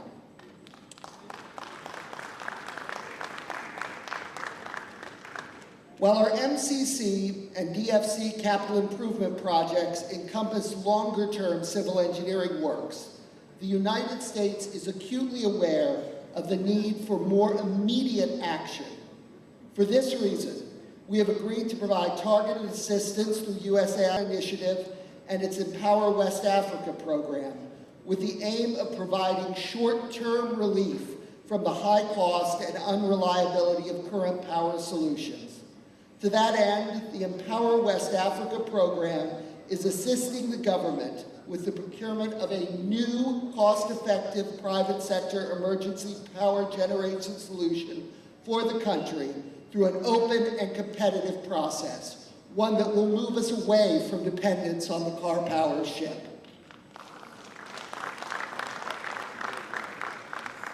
To address off-grid needs, the United States will bring solar power and digital connectivity to an additional 100 health facilities, improving access to reliable electricity for critical health services in particularly remote areas.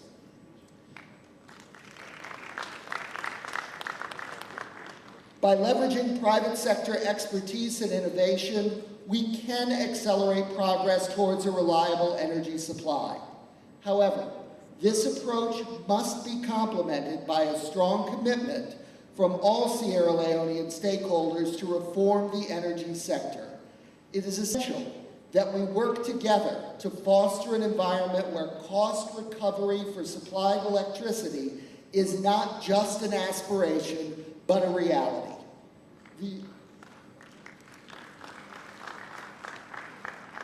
The ultimate success of our partnership hinges on the implementation of a strong regulatory framework which increases accountability and efficiency. Similarly, its ultimate development impact hinges on the continued adoption and implementation of business-friendly economic reforms, control of corruption, sustained investment in human capital, and forward progress on strengthening democratic institutions and reforming the nation's electoral system. Continued emphasis in these areas, including full implementation of the Agreement for National Unity and the recommendations contained in the Tripartite Committee's final report, will not only sustain the nation's eligibility for MCC assistance over that project's lifespan, but also create the baseline conditions necessary for foreign and domestic investors to have the political and economic confidence to make maximum use of the expanded energy grid to grow their operations in Sierra Leone. We envision a future where all Sierra Leoneans have access to affordable, reliable electricity, driving economic growth and improving quality of life. Together, through these significant investments and necessary reforms, we can pave the way for a more prosperous, democratic, and healthy future for all Sierra Leoneans. Thank you very much.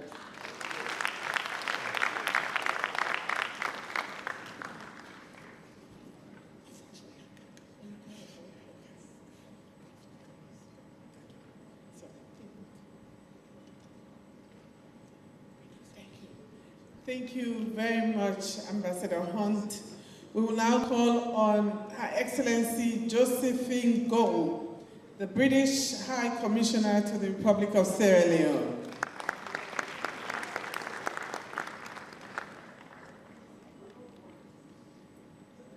Your Excellency Vice President, Madam First Lady, ladies and gentlemen, let me stand on existing protocols and apologize, I've left my glasses at home, so if I can't read my notes, just please bear with me. Thank you very much for the opportunity to come and talk today on this very important issue. I think, as you will all be very much aware, Sierra Leone suffers from particular vulnerabilities when facing the climate change we are all experiencing globally. From changes to the ocean temperatures, changing in seasonal rainfall, all of this can have an impact on the important food security agenda. But with innovation in the renewable sectors that are developing on a daily basis, and with Sierra Leone's special climate, I think you're very well placed to be able to capitalise on the opportunities in the energy transition. The UK recognises the central importance of energy in a modern economy, as well as in the daily lives of everyone, from charging your phone, being able to study, to being able to cook safely. And the UK has been heavily involved in the energy sector here in Sierra Leone for a number of years now, and we intend to continue to focus on it in the years ahead. We've spent £29 million on helping to upgrade the transmission line and the substations linking Bo and Kinyema to benefit from reliable and competitively priced power. We've also contributed £38 million to developing the mini-grids market, and we're delighted that other partners are now also supporting this approach. And one of the other aspects we've been working on, which has already been mentioned, is £20 million in installing solar systems in Sierra Leone's largest hospitals. 7 of these are now up and running, and a further 11 are due to come into operation in the next few months. Right. And a really effective EDSA is going to be is key to that. So we're working with EDSA on a range of issues, for example, on checking the power usage and payments from the large consumers. And we're aligning the collection of those payments into a single collection account. A better and more reliable and ensure the level of service that Sierra Leoneans need, setting affordable prices which will allow for sustainability and investment in the sector. All of these are going to be important in the years ahead as the sector develops. The UK is looking forward to continuing this dialogue on how we can best play a role in accompanying Sierra Leone on this journey. Thank you. As Ambassador of the Republic of Germany to Sierra Leone.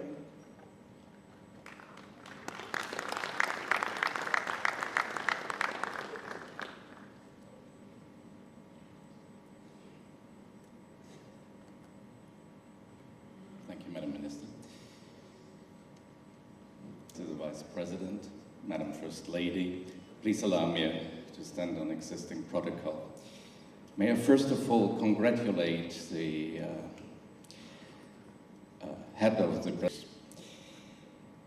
I think that energy, climate change, and sustainable agriculture, and this is something which also was clearly mentioned at the Sierra Leonean German intergovernmental consultations last Thursday, where energy development, a joint program developed with the Netherlands, the Norwegian and the Swiss government for over 20 years to build a more specific Sierra Leonean program which will support our 2 major cooperation pillars, which are health on one side and sustainable economic development on the other side.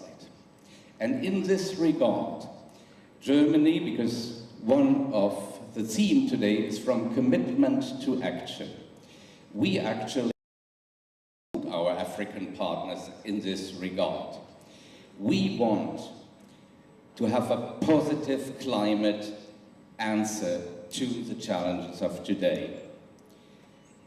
African countries, and Sierra Leone in particular, has the potential to leapfrog outdated technologies and deploy directly into renewables.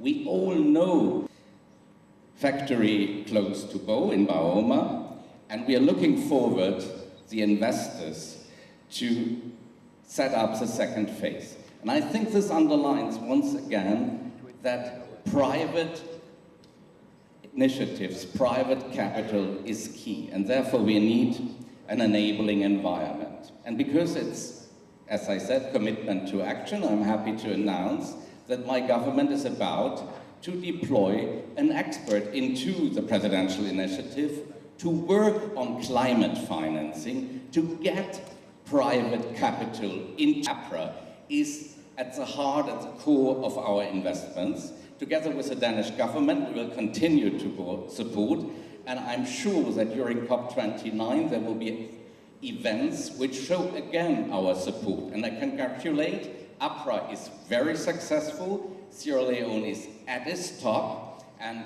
as the investment conference in Nairobi it's 2 weeks ago, just mentioned, we have the interest of private financing to come here. And I'm very happy to see that C4All, that other initiatives are already committing their money. And I can only continue saying that Germany stays committed in supporting the development of renewable energies in Sierra Leone.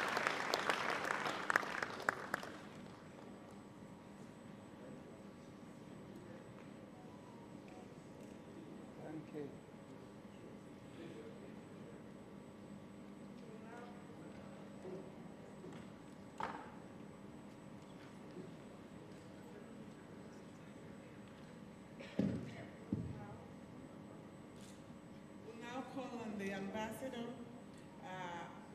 His Excellency Adrian Fitzpatrick, Ambassador of Ireland to the Republic of Sierra Leone.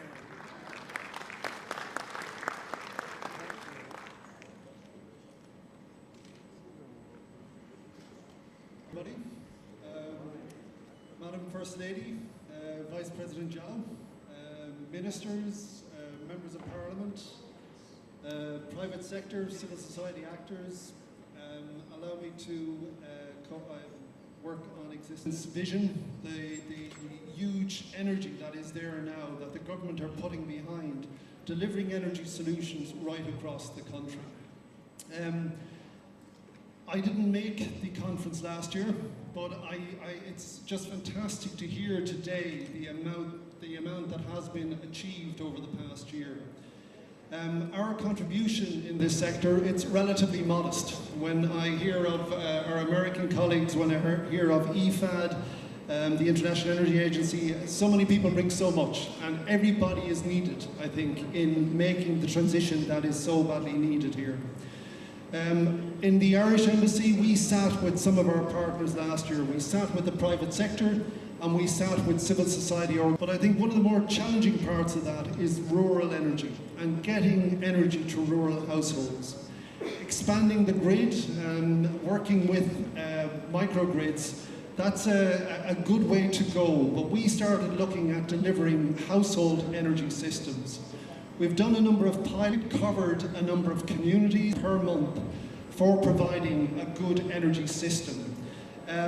So far we've lit up 5 communities. In the immediate future now we're looking at lighting up an entire district. So in 2025 we want to go north. We're working with our colleagues in Cambia, and we want to bring an energy solution, a household energy system to every household in Cambia by the end of 2025. So I'm looking forward to be back here next year and to say we have delivered on that. We think we can use our model to light up all of Sierra Leone. So I'd hope to come back next year and report that we have lit up Cambia, but then I'd also like to come back and report that we also have the plan, we're well on the way to lighting up all of Sierra Leone, and ideally I think we should be doing that by 2030. It's a tier 1 energy solution. It'll give you basic lighting. It'll allow you to charge your phones. It will deliver a radio as well. It's modest enough, but I think it's time that people stop living in darkness. It is time to light up this country, and my country is to be part of that process. Our investment is modest, as I said from the outset, serious progress over 2025, and in the spirit of this conference, yes, I'd hope to be back here next year to report on real action and real deliverables. Thank you.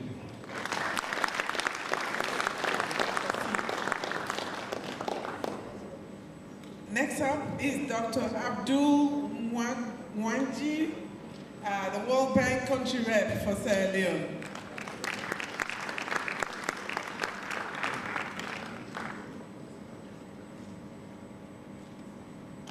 Your Excellency, Vice President, pleasure to join Kande Yunkela and the team. Congratulations for the second dialogue on climate resilience and the energy transition. You've done a fantastic job.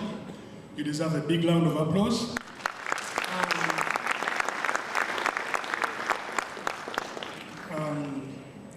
Your Excellency, Vice President, my apology after my deliberations because today we are having the decision review meeting of the budget support operation energy is part of, and it will be starting at the Kande Yunkela. For me, I think I see one, we are beginning to have a real conversation in terms of convening the power.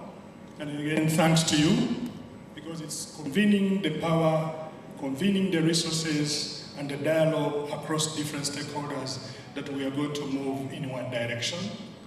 The second point really is we need to remain accountable.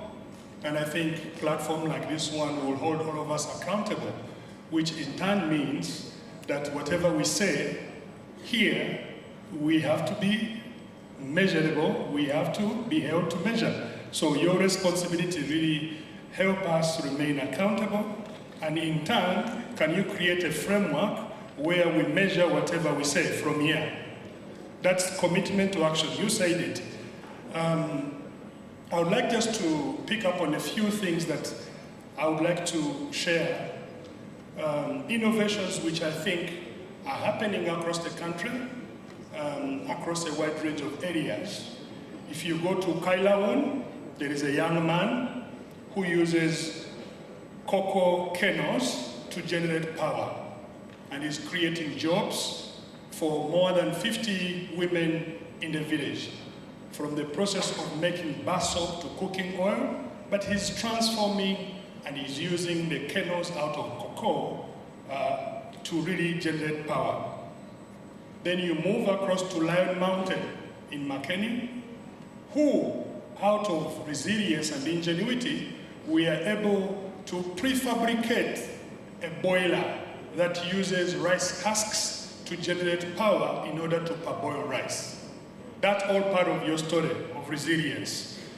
Then you move to a lady in Kareni called Haja, working with poor women farmers on doing smart agriculture by multiplying the seedlings from cassava across many farmers, of course with the support of paramount chiefs who have given land. Then we have innovations of people who are using sewer waste to make briquettes as a way of providing alternatives for cooking. And we have a young group of entrepreneurs who are making solar stoves. Not forgetting Usman from Kono, who is doing smart irrigation as we speak. I can go on and on and on.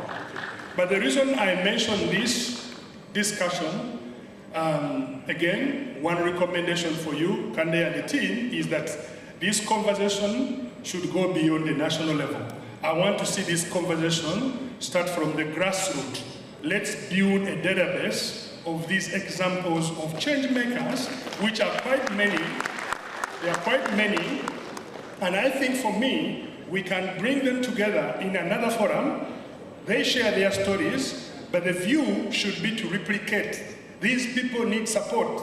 These innovators need support, and they need a platform. And I think that will be a huge opportunity for us to move forward with that. The other key point I wanted to share along the lines of really getting the innovators to have a voice is that the World Bank, we are playing a convening role, and I don't want to go through that whole range of different interventions. We are working closely with the Ministry of Energy and the Ministry of Finance, to highlight one specific intervention that our leadership has come up with to electrify 300 million people across Africa by 2030. Sierra Leone will be part of the M300 Compact, and the only way we will get there is by putting pen to action, commitment to action. The reforms being supported through the budget support across policy, institutional and regulatory reforms across the wide range of the sector are a testament that we will get there. The investments we are doing across the different opportunities of solar harnessing, the efforts to electrify schools and hospitals are all in the same spirit, not forgetting efforts on clean cooking. So I would just like to stop here and say thank you very much, Kande Yunkela and your team. I think I will pick up on the concluding remarks made by Power Africa that we will leverage our entire toolkit. I mean not World Bank, but I think all the stakeholders who are presented, leveraging our entire toolkit will go a long way towards contributing to Sierra Leone's sustainable energy solutions. Thank you so much, and I'll be back in the afternoon. Please, let's get the voices of the innovators heard, and let us take this dialogue to the grassroots. Thank you so much.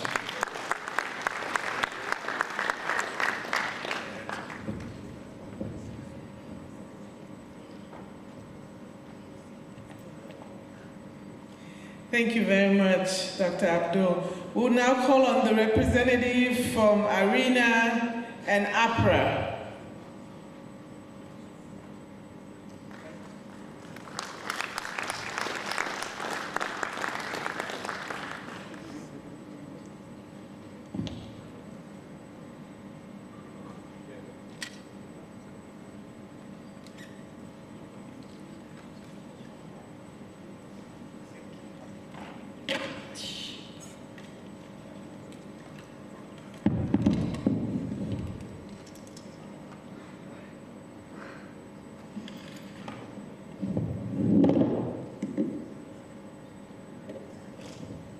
Excellency, Mr. Vice President of the Republic of Sierra Leone, Her Excellency, Madam First Lady, ladies and gentlemen, distinguished guests, all protocol reserved.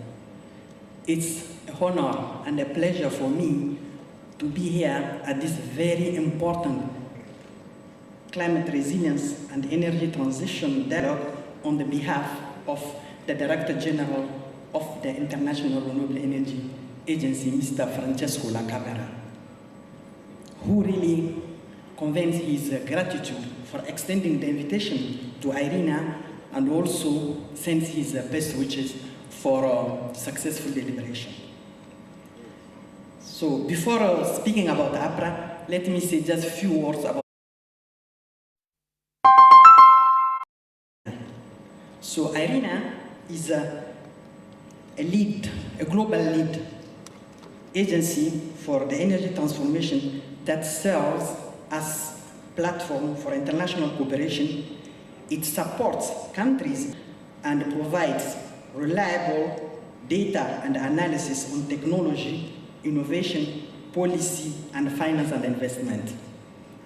IRENA has 170 members so far, and it's really support the countries by helping them to achieve their priorities. So coming back to APRA, the Accelerated Partnership for Renewable Energy in Africa, it was launched at the COP28 in Dubai, building on the outcomes of the Nairobi Declaration, which calls for action, as well as the outcome of the global stocktake, which is also. So the aim of APRA is to help countries with ambitious and clear targets for renewables to improve their energy access, to boost the green industrialization, and also to improve the overall resilience of their societies. How will APRA support the countries to achieve those goals? First of all, by mobilizing finance. The second pillar is to support to boost the engagement of the private sector, and the third one is to develop the skills, both individual and societal. So it's really, we also have philanthropies and other technical institutions that are supporting us, such as who was with us in the morning, Rockefeller Brothers Funds, and so on. So the secretariat is hosted by IRENA. I'm just insisting on that. Aim to enhance financing avenue and the Dodoma project. We know that those projects, they have high impact and they seek for funding. But they gather interest from few partners, such as the OPEC Fund, the Impact Aid, and that engagement was facilitated through the IRENA Energy Transition Accelerator Financing Platform, ETAF, as well as $1 million to support 1.5 gigawatt of renewable energy project worldwide. So, although both projects have, they show strong investment potential, they require further preparation to reach the full investment readiness. In that regard, as APRA Secretariat, together with our host institution, of course, so implementation of the National Action Plan, APRA Action Plan of Sierra Leone, through the effort of the partnership itself, as well as by bringing in more partners who can support specific activities, and also by using IRENA's own technical expertise, because we know that it has a thematic focus, which is really the promotion of renewable energy. I think the colleagues from the Danish Energy Agency will build a bit on that today or tomorrow during the thematic discussions. Furthermore, IRENA is ready to support the preparation of the two projects, the Bombuna and the Dodoma project, by providing the technical expertise and facilitating the right partnership to lower the risk profile of those projects. And also, we will try to explore the no-risk funding options, as well as any additional funding avenue that may be required. So basically, I would like to conclude by highlighting the fact that APRA is a transformative partnership that has the potential not only to reshape the renewable energy landscape in Africa, but also to serve as a blueprint for global cooperation and development. It's a kind of a testament that what can be achieved when nations and organizations, they unite under a common goal, which is the fast-tracked deployment of renewable energy to drive sustainable development. So together, we'll make things happen. Thank you for your attention.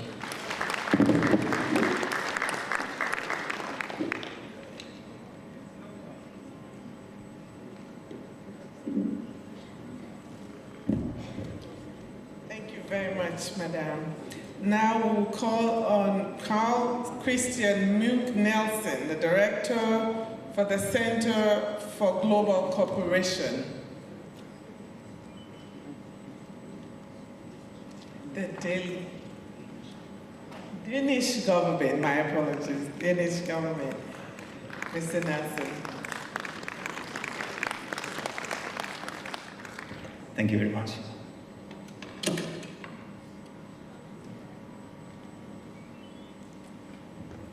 Your Excellency, the Vice President, Madam First Lady, Honorable Ministers, dear ladies and gentlemen, esteemed guests, please let me stand on existing protocol. It is my technical assistance support activity towards the Electricity Distribution and Supply Authority of Sierra Leone, EDSA. With this activity, we hope to contribute to the transformative pathway Sierra Leone has embarked on, and in a very tangible way by training and empowering EDSA people, both the colleagues in the offices and technicians doing maintenance out in the field, help the critical energy supply situation in Sierra Leone. The letter of intent included cooperation of a €2 million program for early childhood education through UNICEF, and the €3 million grant for green energy projects facilitated through the European Union. I'm happy to report that currently these two programs are under formulation. Finally, I would like to thank His Excellency, the President, for the opportunity to be here and recall the successful meeting with the Danish Minister of Development, Cooperation and Global Climate Policy, Mr. Dan Jorgensen, to Sierra Leone last year. This visit laid the foundation for the very close cooperation and dialogue within the energy sector between Denmark and Sierra Leone. And we at the Danish energy well-being, prosperity, and not least, full-fledged access to abundant, affordable, and sustainable energy. Thank you very much.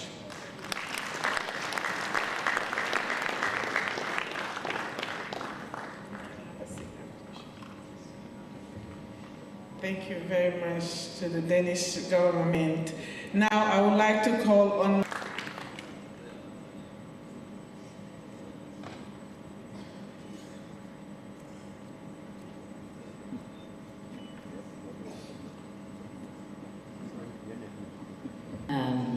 His Excellency, Deputy President of Sierra Leone, and Her Excellency, Madam First Lady, ladies and gentlemen, our chairman. As a company, we're excited about the opportunities of Sierra Leone, and we pledge our African experience, our expertise in the development of sustainable and futuristic infrastructure solutions to support the Sierra Leone government in the development of integrated and connected sustainable energy and water infrastructure solutions. And we're pledging 3 things. Firstly, is the national integrated master plans to develop a sustainable energy mix, transfers of water and wastewater treatment, solutions for sustainable water infrastructure and supply. Thirdly, is project packaging to unlock projects, to enable investments. We find that there's a lot of projects, and the biggest problem that the project developers have is that they're not well packaged, therefore they're not able to attract the right investment. So we provide those solutions to the government. And lastly, is blended finance solutions through aggregating international grant funding and investments to unlock projects and improve on the viability. Our objective really as a company is to stimulate the economic development and job creation for the people of Sierra Leone. I thank you.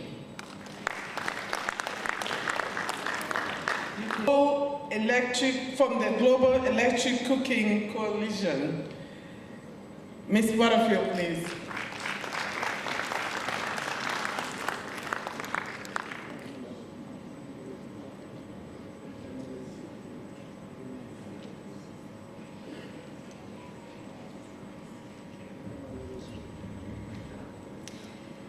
Your Excellency, Vice President, and Your Excellency, Madam First Lady, and to honoured guests, ladies and gentlemen, good afternoon.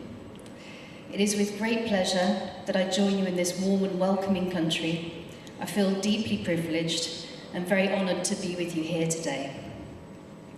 At the International Energy Agency Summit in Paris, to complement these existing activities and working in collaboration with the Presidential Initiative on Climate Change, Renewable Energy and Food Security, the Global Electric Cooking Coalition, GECO, has developed a $5 million e-cooking scale and support initiative for Sierra Leone.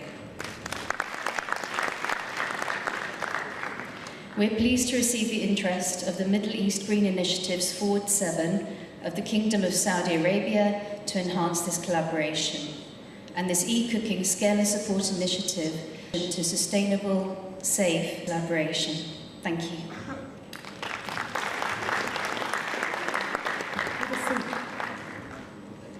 Thank you. And finally, we will call on the Senior Investment Director.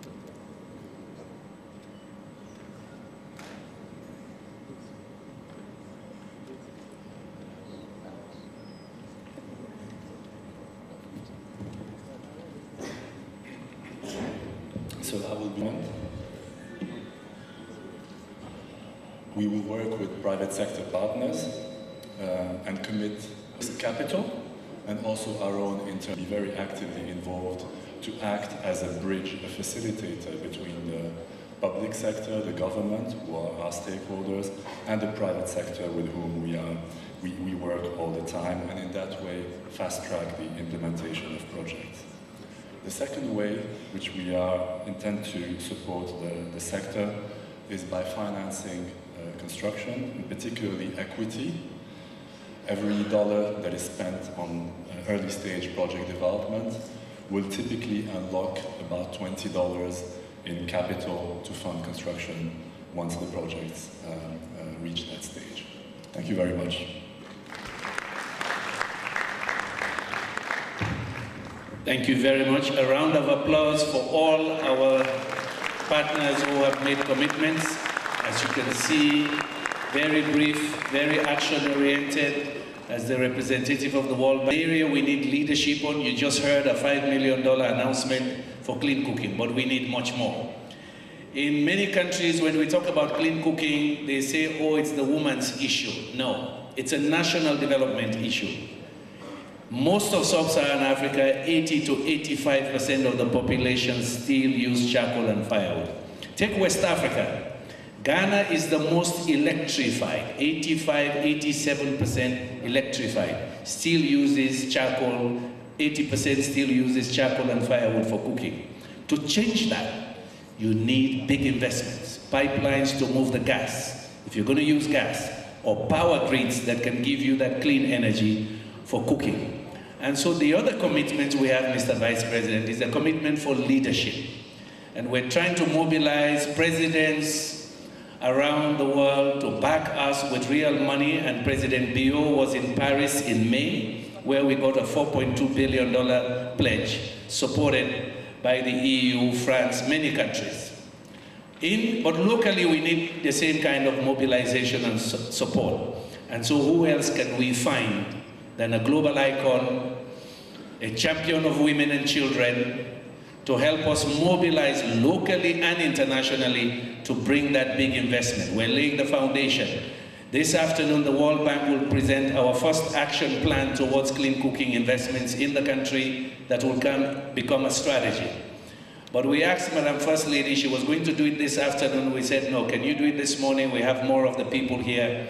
Commitment of leadership. Your Excellency, we know you just came back, you're exhausted, but when it's a woman's issue, or a development issue, you always say yes. So forgive me for being too obstinate and insisting that you stay, but we need your commitment. You have the stage, Madam.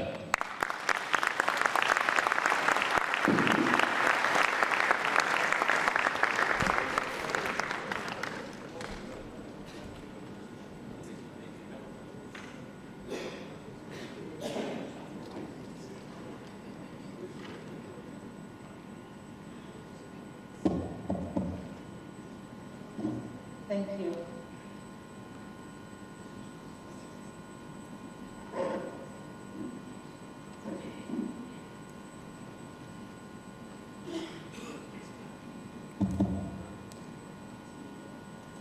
Our Chairperson, Dr.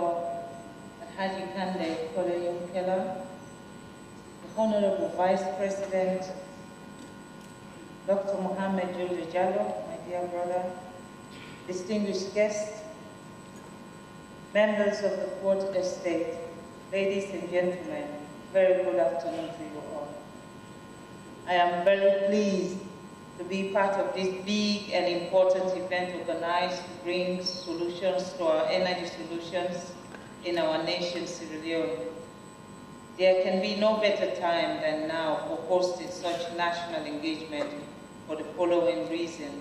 First, the Millennium Challenge Corporations, which has been identified as one of the major drivers of the solutions to transform all potentials necessary for our development transformation, be it in agriculture, economic diversification, manufacturing, education, health, communication, innovation, to name but the few sectors that urgently need energy. The second and very crucial is the appointment of Dr. Kande Kola-Yumkela to join His Excellency the President, Dr. Julius Maada, Dr. Julius Maada Steve. I don't know whether this is a sign. In just under 2 years of his appointment, we have in our energy situations so that we can put the issue of energy crisis behind us. The topic for discussion is clean cooking is centered around something that is very critical in the lives of our women and girls. So if you see me in this national engagement and you may be wondering why and what is our First Lady doing in an energy conference, your doubt will soon be clear. Clean cooking is all about healthier living. Let us just reflect on the way our food are prepared in our rural areas and some deprived communities in our urban settings. Made about the smoke and its effect on our lungs, eyes, skin, and other sicknesses we derive from the ways and processes of cooking. They are just overwhelming. Another important aspect about clean cooking is the environmental stewardship theory. The firewood, charcoal, mangroves are obtained to our environment. Deforestation, coastal erosion, global warming, and our vulnerability to environmental disasters are just a few to name. Furthermore, clean cooking is about empowering communities. Investment, awareness, and other benefits in the areas of employment, income generation, by reducing indoor air pollution, which disproportionately affect women and girls in our part of the world called developing region or countries. Environmentally also, it is a win for us all because cleaner methods like solar, electric, or efficient biomass so reduce deforestation and lower greenhouse gas emission. Even more important about clean cooking is that it is a step forward towards equity. It can save time and labor, gives more opportunities to especially women and girls for education, work, and personal growth. This session might be bringing. However, if my suggestions coincide with what you have at hand, then we are all just on the same page. First and foremost, it is to deepen research in the subject matter, for us to know, to understand, and appreciate the available and additional knowledge that is within clean cooking. Second, is to use the knowledge and information from research to sensitize our population using facts about the benefits and the dangers of not embracing clean cooking. Another suggestion I would want to advance is to encourage deliberate investment in clean cooking. This is where we need the private sector to come in, and not just for the profit, but to support the nation in bringing solutions to our hazardous ways of sustaining. I take my seat and allow the presenters and everybody here to think about what we have said here, including me, Mr. Julia Jallo as the president. Come on, you can smile or laugh. There is no crime. Let me reiterate and call it a fuel for thought, which we can use to spark a change in our country. Clean cooking is about reducing health risks, safeguarding our planet, and about empowering people, especially our women and children. Our efforts on the mainstream issue for women and girls empowerment in the areas of protection, empowerment, and promotion of equality should be merged by issues like these for sustainability. Furthermore, I want to thank you and your team for showing our country's readiness and preparedness for the implementation of the MCC. So everybody who have attended here and participated, please do justice to the session as we are eager. I just want my women to have the best possible way of cooking our food and at the same time utilize that opportunity to make something for themselves and for their community. I'm grateful to Dr. Kande Kole-Yumkela for inviting me to be part of this important program. And I want to say, I doff my hat to you, and you know I'm a big fan. Thank you all so very much for your attention. May God bless you all. Engineer for clean cooking and an investment officer as well. Just give us 5 minutes. The Vice President is going to thank our contributors for us. And we know, VP, you are scheduled for your major speech tomorrow. But again, I implore you, sir, to thank our commitment partners. And then we'll have a group photo and we'll launch the various policy instruments. Well, thank you very much. First, Madam First Lady, honorable ministers, development partners, my task here is very short. I want, on behalf of His Excellency, the President, the government, and the people of Sierra Leone, to thank you for your commitment and also for the renewed commitment you have made here to support energy transition in this country.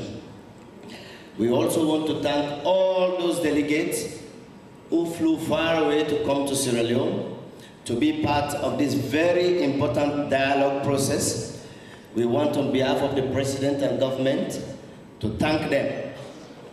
Additionally, I also want to take the opportunity to thank Her Excellency the First Lady for what she has just said.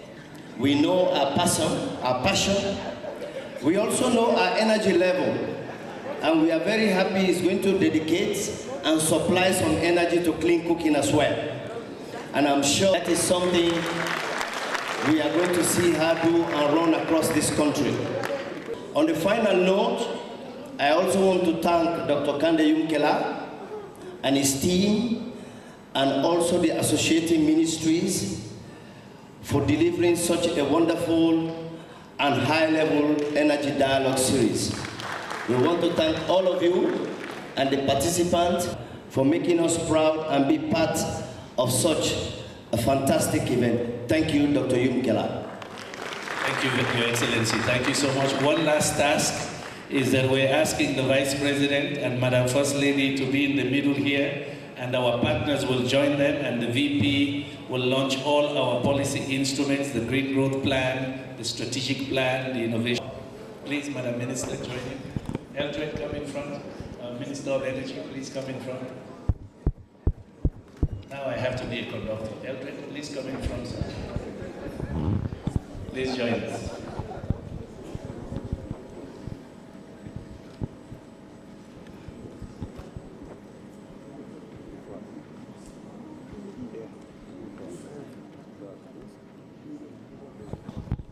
Of course, the person we're in charge when Alaji Dr. Kande Yumkela.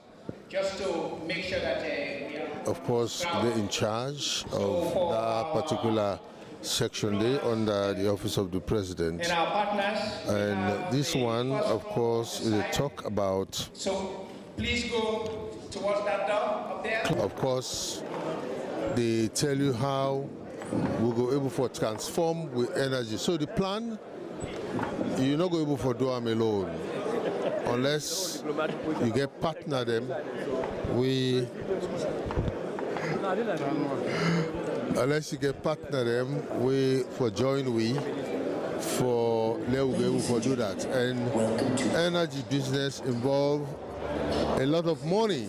When you talk about money, it involves a lot of money, and salon we alone. Salon we alone, how to not get money. So Dr. Kande Yumkela, under the energy sector, bring people and come together, partner them who can support we in terms of the energy plan. And the plan, obviously, now for there we go forget is sustainable energy. The kind of energy we go use, we go make. We left for the cut thick na bush for burn coal, so that we go able for transform, get another way. We go get clean energy. We go make. We not cut all and thick them. We not unbog.